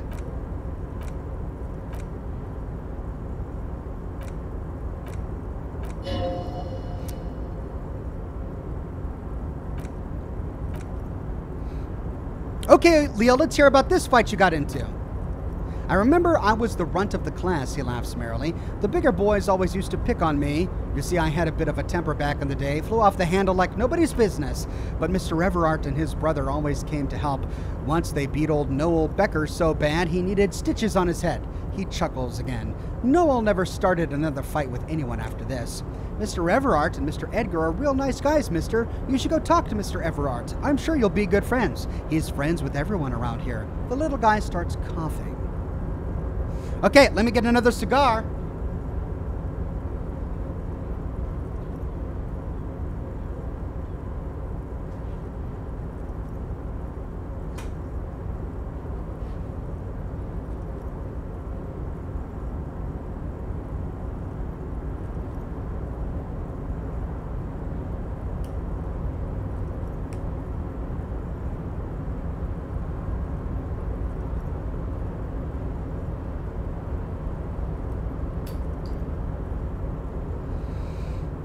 Do you work here? We can ask. And he says, yes, everybody needs a job, and this is mine. I'm Leonard, by the way, Leonard Bellick, but everyone calls me Leo. The little man raises his hand in a welcoming gesture. I'm like Mr. Everett's right-hand man when Mr. Edgar is out of town, and Mr. Edgar's right-hand man when Mr. Everard is away. He chuckles. Actually, Miss Beaufort is the right-hand man, but she's a lady. A good-hearted chuckle again. Who is this Miss Beaufort? The lieutenant looks up at Leo. A real pretty lady with a skin like those doing sucre candy bars my missus likes so much.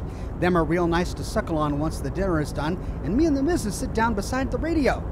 But I can't listen to the radio all the time. There's so much to do around here, and I'm always busy keeping things running here. Yes, I am. Yes, I am. This guy's just, it cracks me up.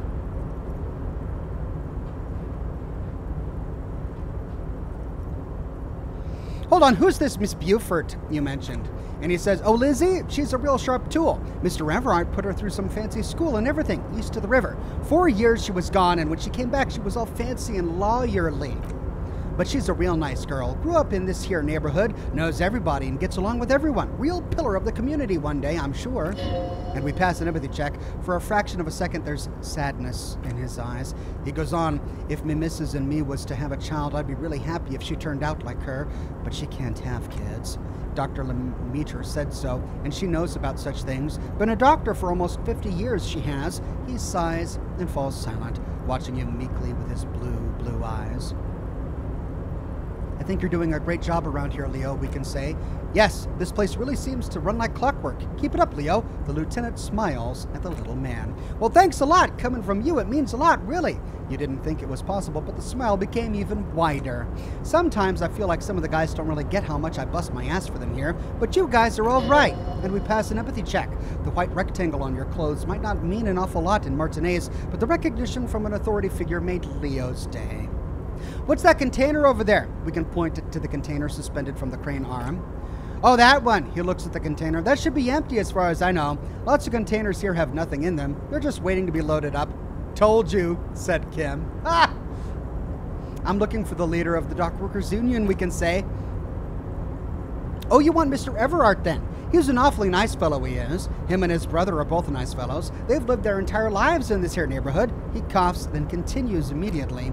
Guys like Mr. Everard, Mr. Edgar, his brother, are real good guys. Made Martinez what it is today. Mr. Everard and Mr. Edgar and I went to the same school we did when we were boys. Easy now, Leo. I just want to know where I can find this man. Oh, Mr. Everard is where he always is. In his office, of course. He points to the two joint containers on our right. Now, there was one thing that I wanted to pick up in here. We could say, yeah, I'm pretty sure this place would totally fall apart if you didn't shine the bossman's shoes, Leo. Ooh. That's snarky, and that would make him sad. So let's not say that. All right, I'm off.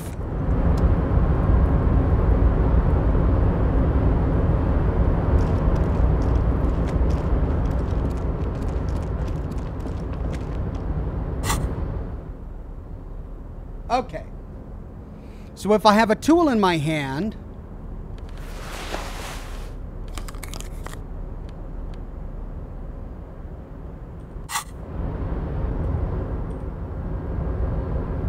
you're saying that I can open things. Oh, here's the picture. Photo of a happy couple.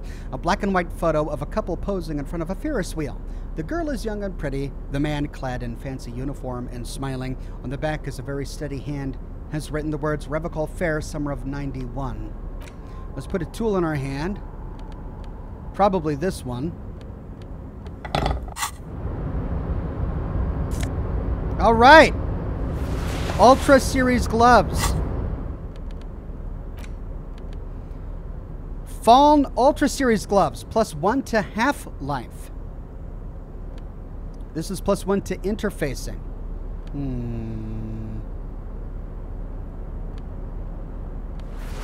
I guess we'll try that for now.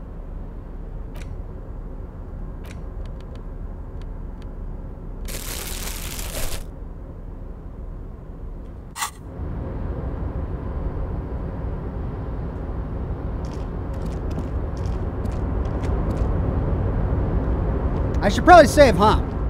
It's been a while since I've saved.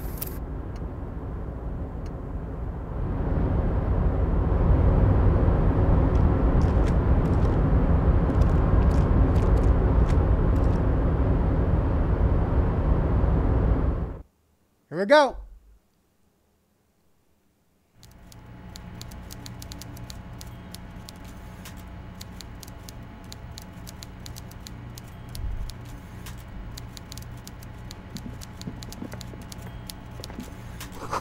The coffee in the giant thermoses is still lukewarm. A stair made of pallets is leading up.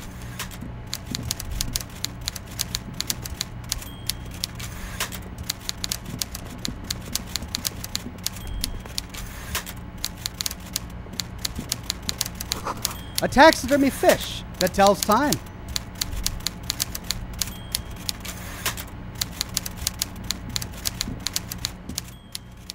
Everard Clare. Before you is a walrus of a man seated behind a large desk. He looks up from his work, not the least bit surprised to see you. With great effort, he straightens himself up in his chair, yet says nothing. He simply stares at you.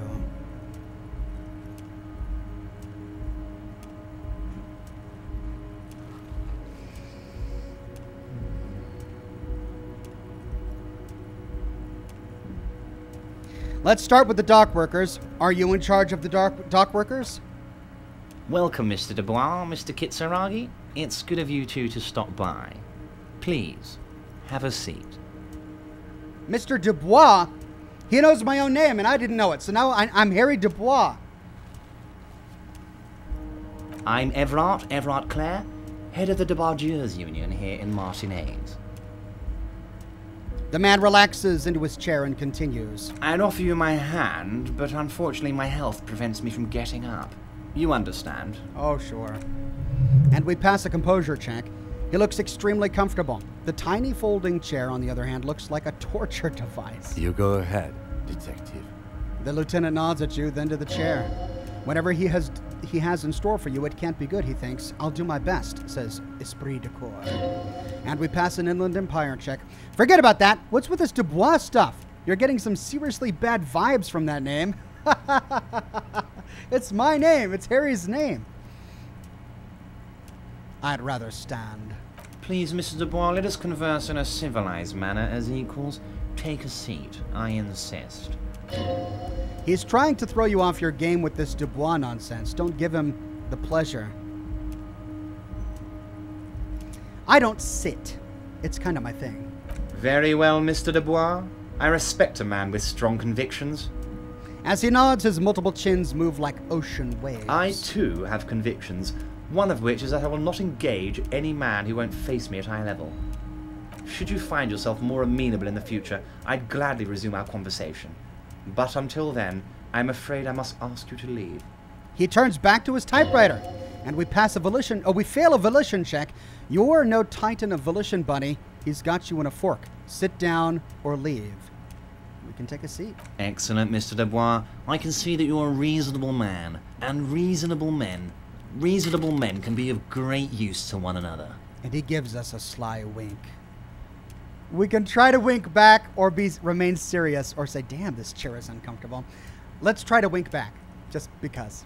So tell me, How can the head of the Debarges Union help a representative of the Revachol Citizens Militia today? It's Revachol. I've been mispronouncing it this entire time. Damage health. The chair you're sitting on has got to be the most uncomfortable chair in the world. It's violating your backside. Oh, by the way, I heard you got a rather rude reception from a certain Lawrence Garte. Some people have no manners. It pains me to say. This should take care of that nonsense. He points to a giant novelty check on his desk.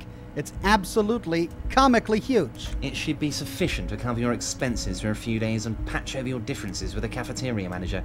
Go ahead, take it. He points at it again. And we pass a perception check. Wow, that's 25 real. That's good money. You need it. Wait, you know Gart? Yes, I know Lawrence. He's a real character. No union man in him. A real piece of work, that boy is.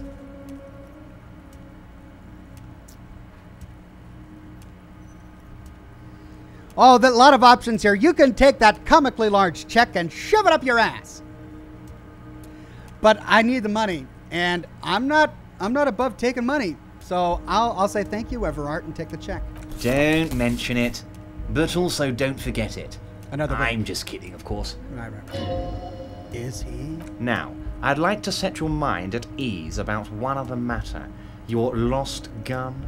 Let me assure you, Union people are on it as we speak. I've got my best hounds looking for that lost gun. Oh, do you? Lost gun. Lost gun. His slug-like lips move, but all you hear is an echo. Lost gun, lost gun, lost gun. Oh, this conversation is going to kill us. The world is swallowed by a black hole of fear. Only two words escape its gravitational pull. Lost and gun. Gonna heal my morale here. We could say, how do you know about my lost gun? Or I'm not worried I got this, or I would appreciate any help you could provide. Wow, we're sitting down to this guy, and he's like a mafia thug. We're already receiving a lot of favors from him. We got the check. Now he's looking for our gun. Where does it end? Well, for now, let's say I'll appreciate any help you could provide. Are you all right, Harry? You seem anxious. Well, don't be.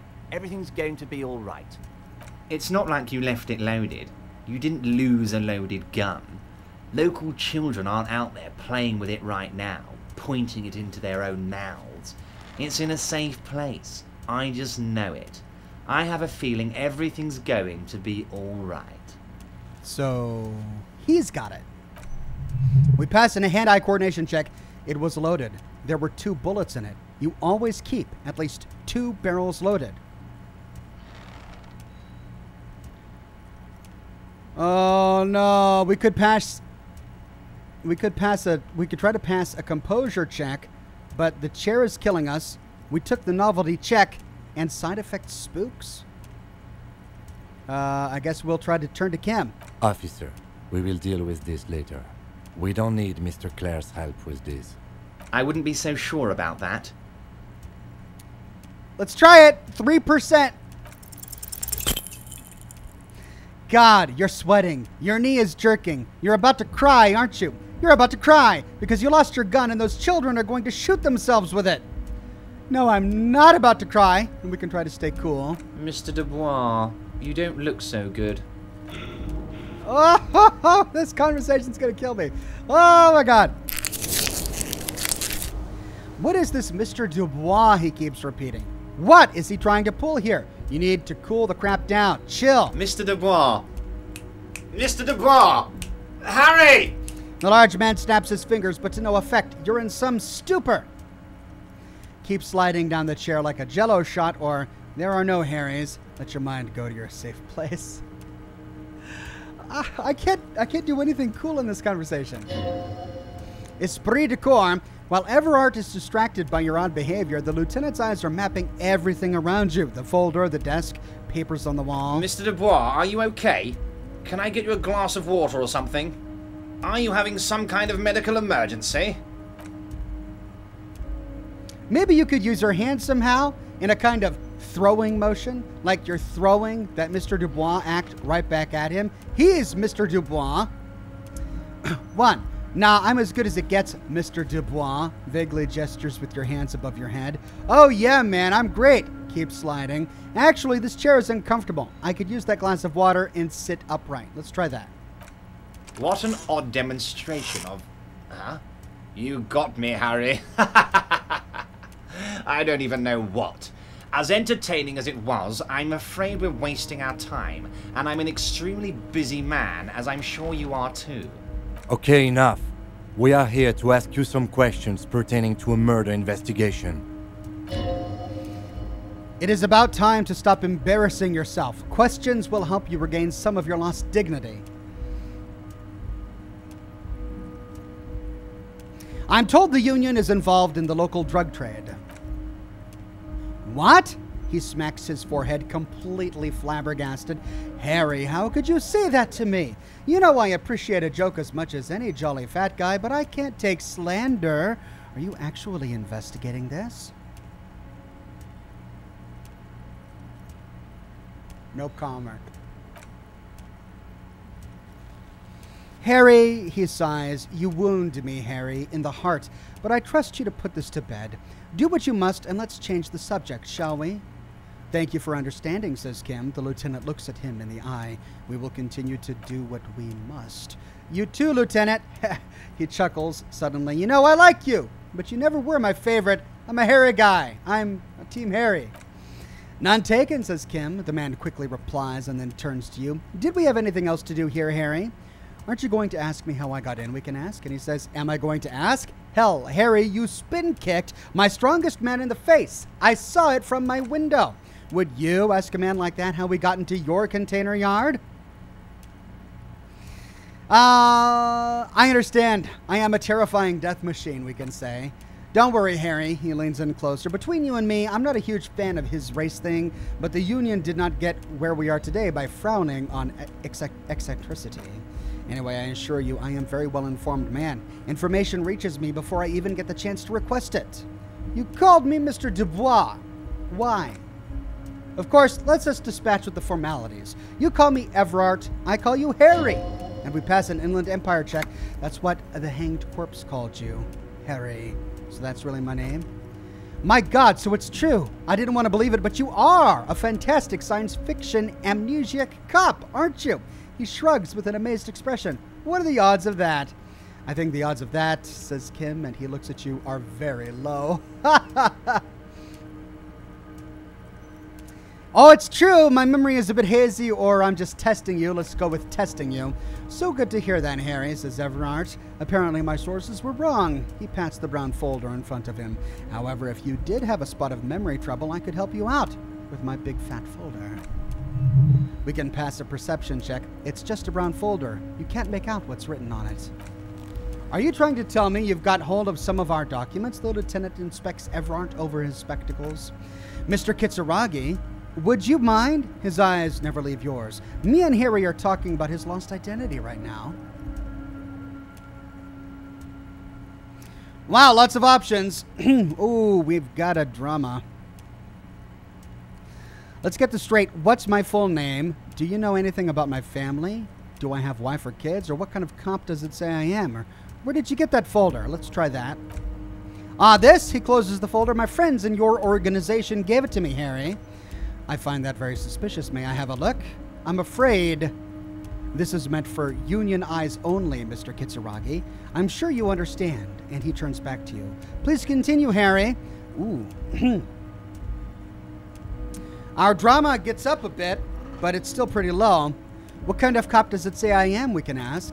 And he says, Harry, you're not simply a cop, you're a star. A bright shining star in the drab law enforcement sky, outshining all other stars. You're a superstar.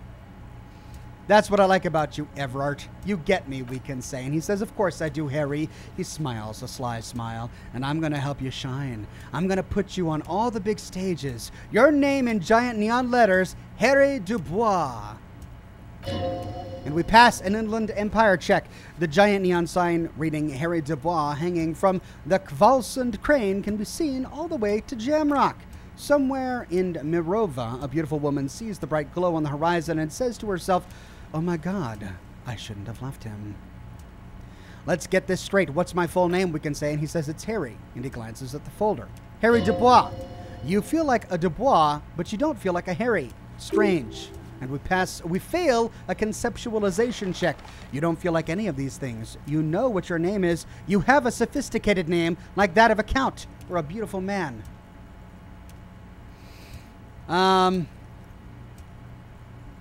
Here we go. That's not my name. My name is Raphael Cousteau. Fine, Harry. He waves you off. You can even be Harry Raphael Dubois de Cousteau, or whatever you choose to be. The lieutenant covers his face and sighs audibly. Mr. Kitsuragi doesn't seem even slightly empathetic to your memory loss, Harry. He frowns at the lieutenant. I, however, wish to help you any way I can. Do you know anything about my family? Do I have a wife or kids or family? Harry, you're not a family man. There's not one peep of a family in here, unless you think you're a family man. Do you strike yourself as a family man, Harry?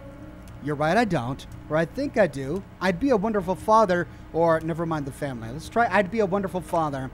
Well, yes. He looks around uninterested. I'm sure you're going to make one little boy or little girl very happy and proud one day, Harry. Well, we can try to pass this drama check. It's a red check. Oh! As you look at the folder, Everard covers it with his hand and pets it. He's hiding it from you because it's not a real RCM folder. It's just another one of those brown folders you saw in the file cabinet. That's not an RCM folder, we can say. Okay, Harry, you got me, he says, grinning. This is from the Census Bureau, not the RCM. Those Census Bureau people are absolutely corrupt. You should do something about them. And Kim says he got the name from the Census Bureau and everything else from your actions here in Martinez. Yes, Mr. Kitsuragi, from the Census Bureau, like I said. And he looks annoyed. Now, I'm actually a very busy man, so is there anything else I can do for you, Harry? And we pass an Inland Empire check. A pity. The mystery of you will have to remain a mystery for the time being. So the Census Bureau says my name is Harry Dubois, and we get 5 experience. Yes, that's what I said. Try to keep up, okay? Let's move on.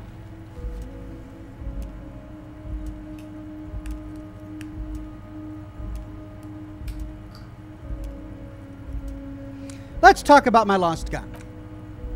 Yes, your lost gun. His face turns serious. My best men are on it. They're turning every stone, searching every playground, asking kids, grandmas, everyone. Your gun will be found, Harry. Let me assure you of that. He winks at you. It's just a matter of time and effort. And we pass a rhetoric check. The only way to find it seems to be working with him. He might even be holding your gun hostage.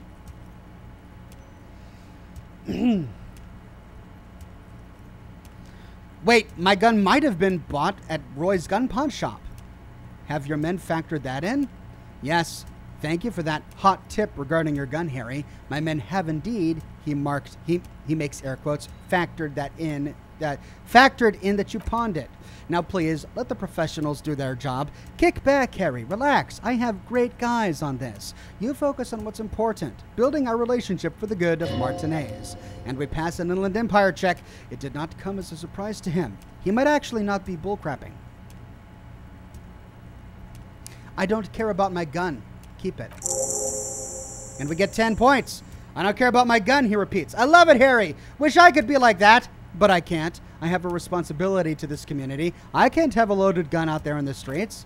Kim says the officer is exaggerating, says the lieutenant, leaning forward. Of course we care about the missing firearm, and we are actively looking for it as well. And we pass a esprit de corps check. The lieutenant is concerned about the lost gun and feels that the fact that you haven't prioritized looking for it is unfortunate, if inevitable, and doesn't put the RCM in a good light.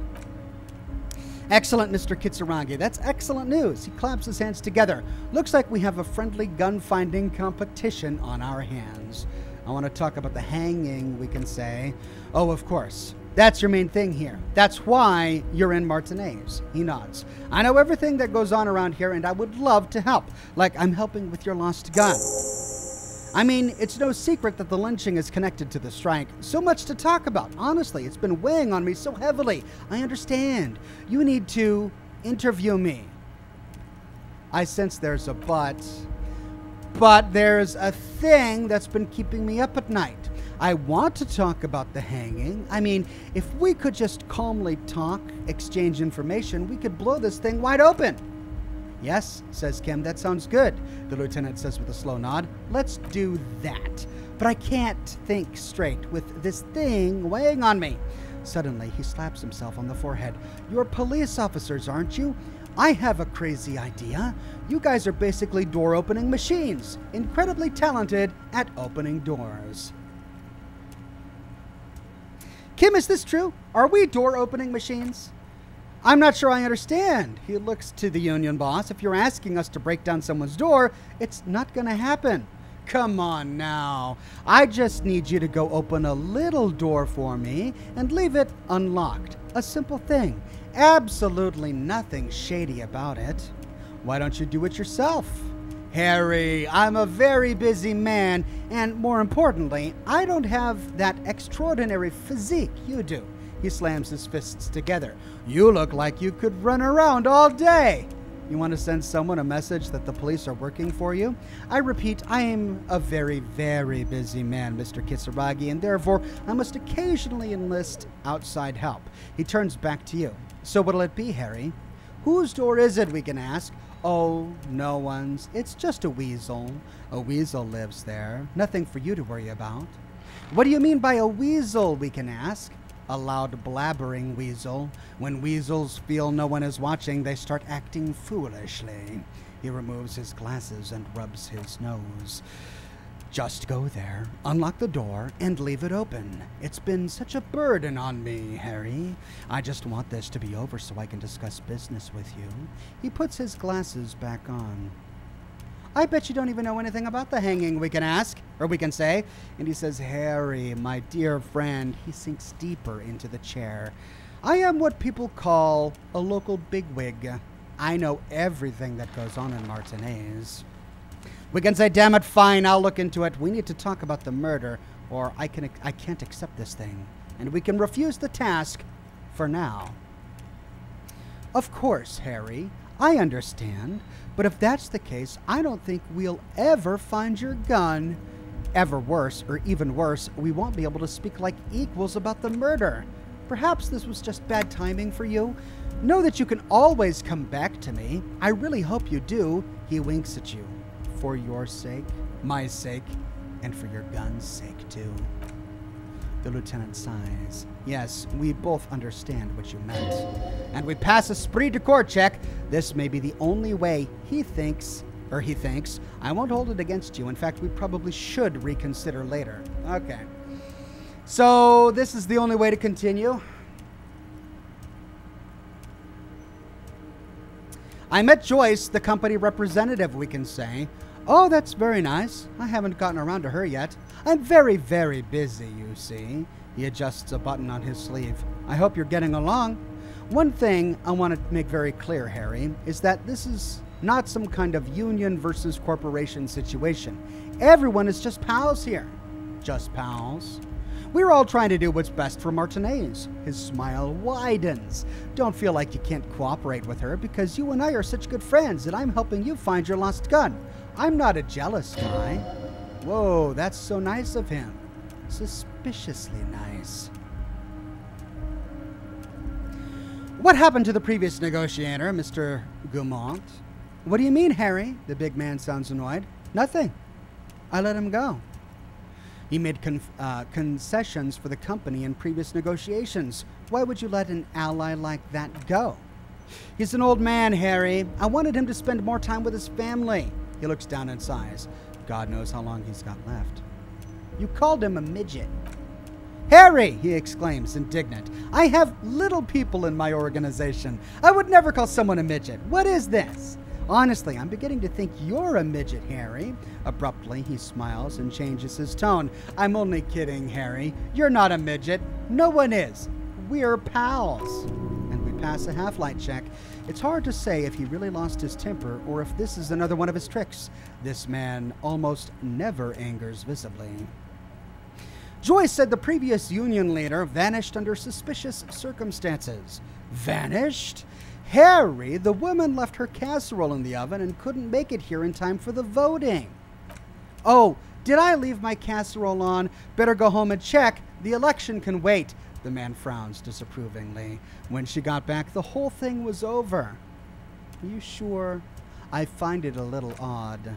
I'm just a nice guy, Harry. I wouldn't be where I am now if I wasn't nice. He slams his fists into the table. Politics is all about emotions, and I want you to have positive emotions when you think of me. And we pass an electrochemistry check.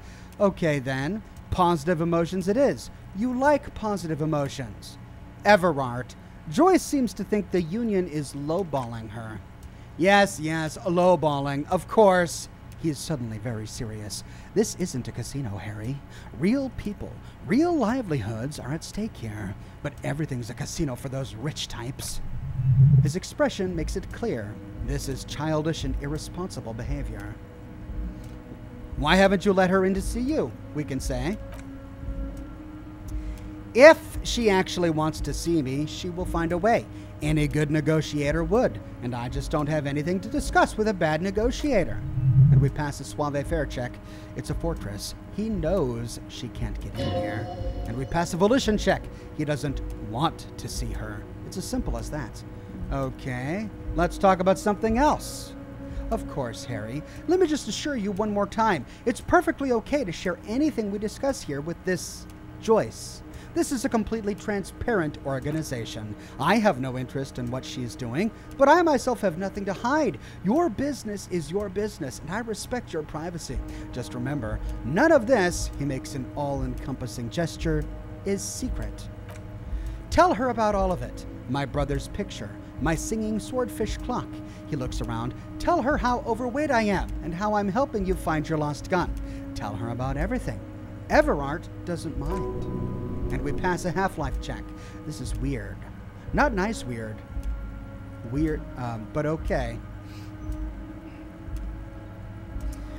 Oh, coffee break, real quick. What's in the container that's outside your office, we can ask, much to Kim's chagrin.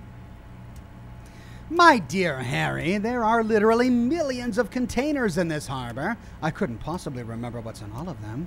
There's something special about it, we can say. It was attached to the Kvalsund crane. Harry, you smooth-talking son of a bitch, he says with the fondest of smiles. Time is a precious resource, and I don't have enough of it to count containers with you. We can pass a rhetoric check. Smooth-talking? Maybe that's the way to go about opening the container. You should at least try convincing it. Everard, I'm going to leave now, but we might talk again later. Wait, he leans, reaches into his drawer, and pulls out a plastic card. You need this to get in and out through the gates. Great, wouldn't want to get stuck in here, we can say. And we get the Debaudaires Union card. Here, you're one of us now. A real red and white Union man. Take care, Harry. What a conversation with a Union boss.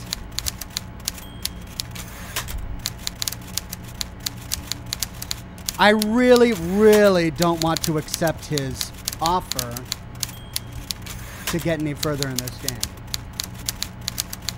I might have to. But there are a couple of things I can do. We can talk with the old soldier because we found his photograph.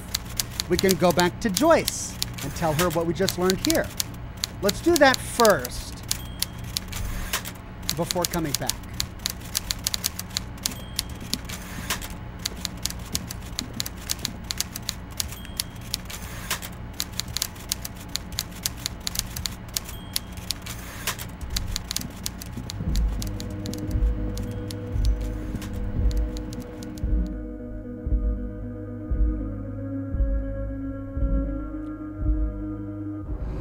I don't like working with slimy underworld Union thugs. And as a police officer, I don't think it's something he should be doing. But it may be inevitable.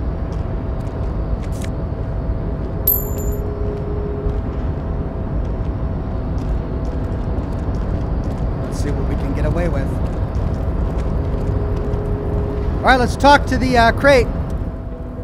Rhetoric, impossible. Persuade the door. Erratic yet thorough. been in the world for 2 days. It's still very low, but it's a white check. Let's see if I can increase my rhetoric at all with anything in my bag.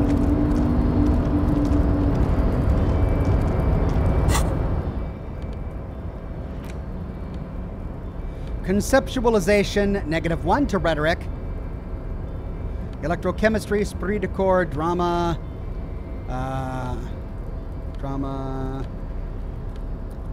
logic, suggestion, suave-faire, conceptualization, and interfacing. Nothing on rhetoric. Giant novelty check. This 20 by 50 centimeter check looks like it's meant to be handed over ceremoniously on a gala-like event. It supposedly exchanges for 25 real at your local fruit store. Below the number, a carefully hand has written the words, Constable's rent, all of it. Note, worthless in a pawn shop. Constable's rent? Wow. He called me, the police officer, instead of a constable. Nice. Well, let's turn it in and see what we get. Maybe if I have a tool in my hand.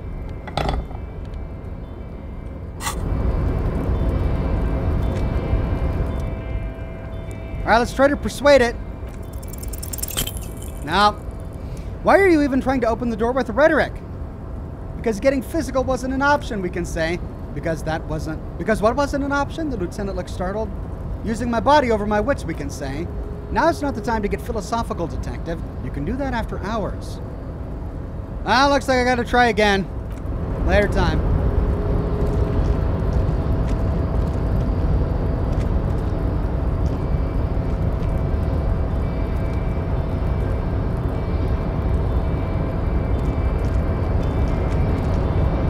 Oh, this is awkward.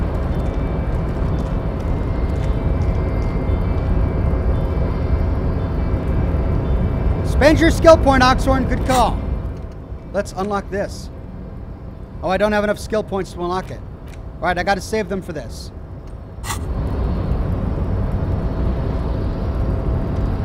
Let's try this.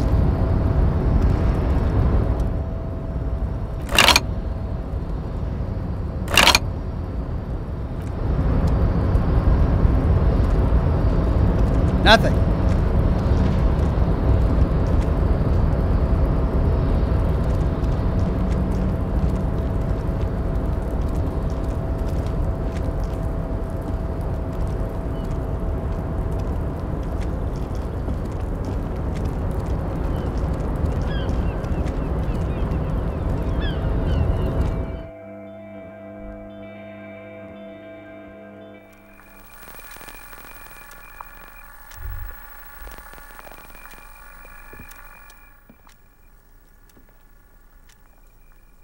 Interfacing 5.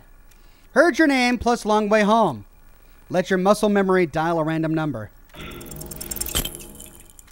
Both times I've tried to do this, I've had either over 80 or 90% success.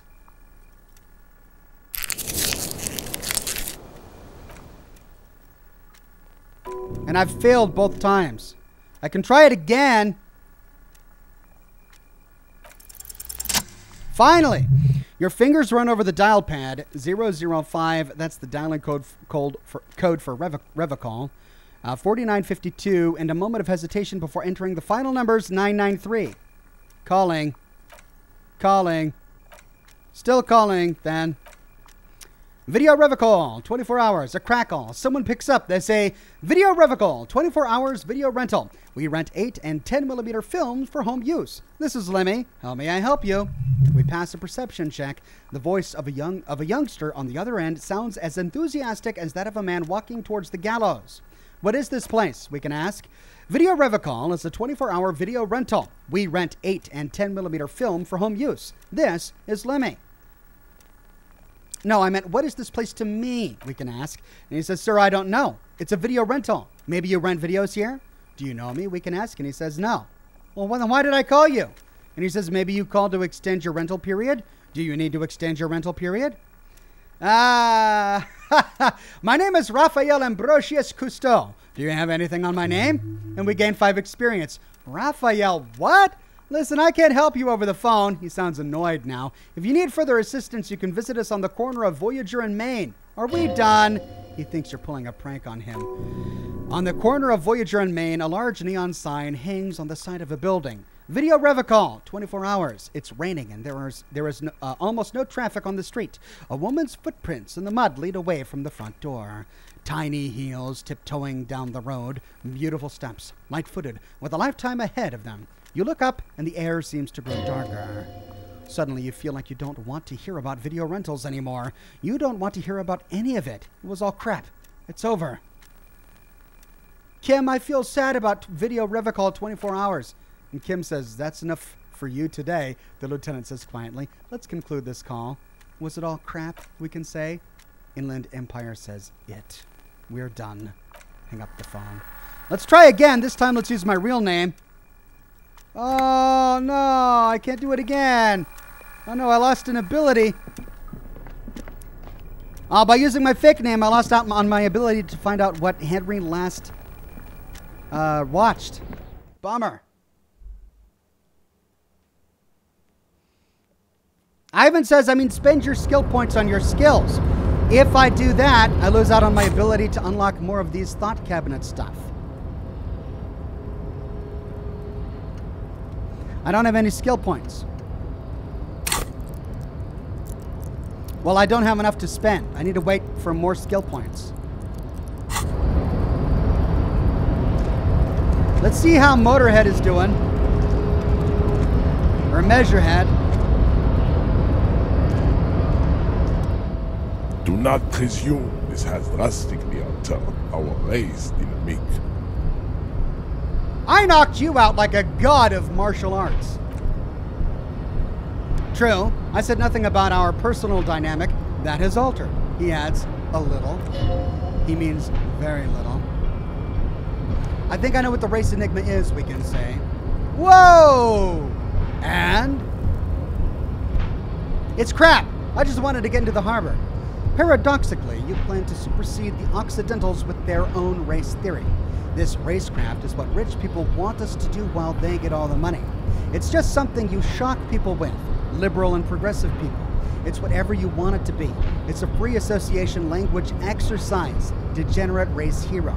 It's about you being conflicted about your coached girlfriend, isn't it? I don't know about the rest, but it's clear I should stop drinking the ancient Ilmarian mind poison Al Ghul. This dump is really to be superseded by the Areopagite superstate. I can serve as a clerk in your administration. Maybe you need a cop.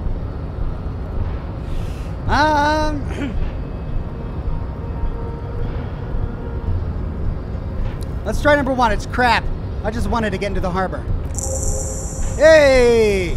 Look, babe. The disco dancing degenerate has run out of cocaine to shoot into his arms. This has made him short-fused and impolite. Underneath the posturing, there is dread. Coca has really screwed him over, Jean. The woman looks half bored. He turns to you. You could have used this opportunity to overcome your narrow Al Ghul ravaged identity. Instead of unlocking the race enigma, you attempted to add to it, unsuccessfully.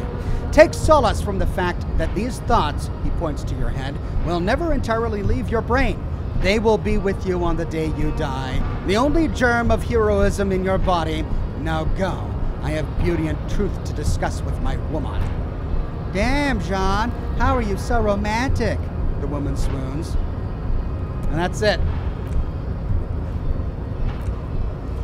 All right, well, I really want to know what all of the other options are, but I sadly could only give him one, and I told him it was all crap.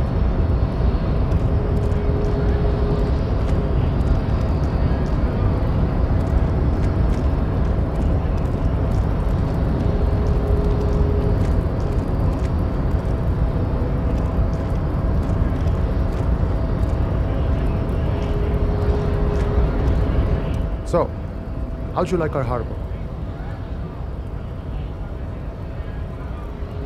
Labor utopia, we can say. It's but a rest area on the path leading across open plains, he notes solemnly, then turns to us, a wide smile adorning his face. Right, you talk to the boss eye to eye, like men of the plain. If you have any more questions, I'm set to talk. Any idea who killed the hanged man, we can ask? The mercenary? Aye. He shrugs. Who could have killed him? That's indeed the question. Why even do such a thing? He shakes his head solemnly. The harbor is a prime area of suspicion. In your opinion, are the dock workers involved in the killing? What a thought, he scoffs, looking shocked. Why would noble workers resort to such a thing? Unless they were pushed, of course. Pushed? How? Your dead guy was an enemy combatant. Hold up, what does that mean? He was an agent of the opposition, attempting to undermine our honorable efforts. Did you kill him? And we gain 5 experience. I ain't the murdering type, but that's just me. Large organizations like our union have all sorts of men with all sorts of skills. And we pass a half-light check. He means a more violent faction could easily take care of such a thing. Understood, the lieutenant takes a note. This has been of limited use. Still, thank you. No problem, says Call Me Mañana. I wish the best to you in your search. Sure, I'm glad it's not my search. He takes a sip from his flask. Hey, psst. Who, me? Yes, you. Word on the street is you're ready to start building communism again. Again? Yes, you're ready to start building communism again. You've built it before. They've built it before. Hasn't really worked out yet, but neither has love. Should we just stop building love? Can't argue with that, we can say. So, what about all of that communism you've promised to build? Word on the street is you've woken up from 1,000 years of slumber, promising to erect a version of communism many times greater than any attempted before. Is that true? How come there's word on the street, we can say? You keep saying things like, down with the bourgeois, eat the rich, sodomize the landowners. Impale all people who have more than 25 real in their pockets. Literally murder all human beings regardless of their political beliefs. That kind of stuff. I haven't said anything like that. Or I've said some mildly left-wing things, but none of those we can say. Oh yes, the mask of ambivalence, don't deny it. You're about to rip it off and reveal the monstrous seven-eyed lamb of global communism that will devour and masticate mankind. Everyone can see that, so tell me, do you have any questions before we fire up the big communism builder, or do we get right down to it? Wait, first, what's this communism even about, we can ask? Failure. It's about failure, says Frederick. Failure, we can ask. Yes, abject failure. Total, irreversible defeat on all fronts. Absolutely vanquished, beaten, curb stomped and pissed on until you came along. You will reverse the fortune of the workers of the world. You alone against every living thing, against every human alive. 800 trillion real in the hands of an impossibly well-organized ruling class, towering city blocks of bankmen who have the ears of prime ministers, million-headed armies of nations, and the love of your own mother. You against the atom, the charm, and the spin. Where the whole world failed, matter failed to bend to human will. Human will failed to get out of bed and tie its laces. You alone, single-handedly, will rebuild the dreams of the working class. You are the last communist. Now get to work, comrade. We can roll up our sleeves and start building communism. Or, it's too tiring. I don't have it in me. I'm beat down and broken. We can opt out. Well, we had fascism pop up earlier in the broadcast, and we turned that one down. Now we've got communism. Should we become a communist? Is there a capitalist option? Are they, like, if I get one, does it rule out the other? Jocelyn Wright says, lol, communist superstar. I don't know if that would work out really well. I don't think I'm going to internalize this one. No, I'm going to opt out of communism. Very well. I guess no one will build communism then. Tell the working man it's over, unless anyone has objections. Suave faire. Let not failure ensnare you any further, beautiful pixie girl. Be an acrobat, a prancing fairy queen. Did someone mention cocaine? Are we doing cocaine? No? I'm sure I heard someone mention cocainism. Anyone? Anyone else? There's no one, says Frederick. There's no one.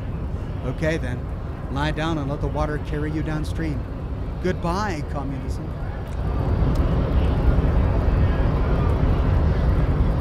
I've got 1 minute left. Let's do a hard save.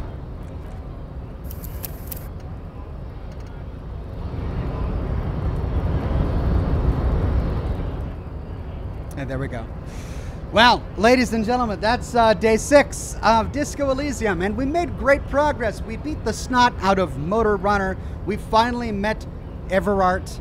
We've got some tough decisions ahead of us. I really don't want to be a flunky for the Union thugs, but we might be forced down that direction. But the story is progressing.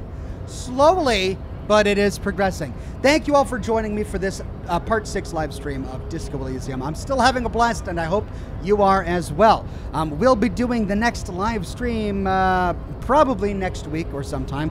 As I said earlier, my week's schedule is up in the air. I don't know exactly what to expect, but I do want to continue with Wasteland 3. I do want to do Resident Evil 7 again, and all of the other games that we're covering here on the program. So just stay tuned, follow me on Twitter, and that's where I let people know what my schedule looks like. Thanks again for coming, everybody. Have a wonderful rest of your Monday and a great Labor Day, and I'll see you all again very soon with another live stream. Bye-bye now.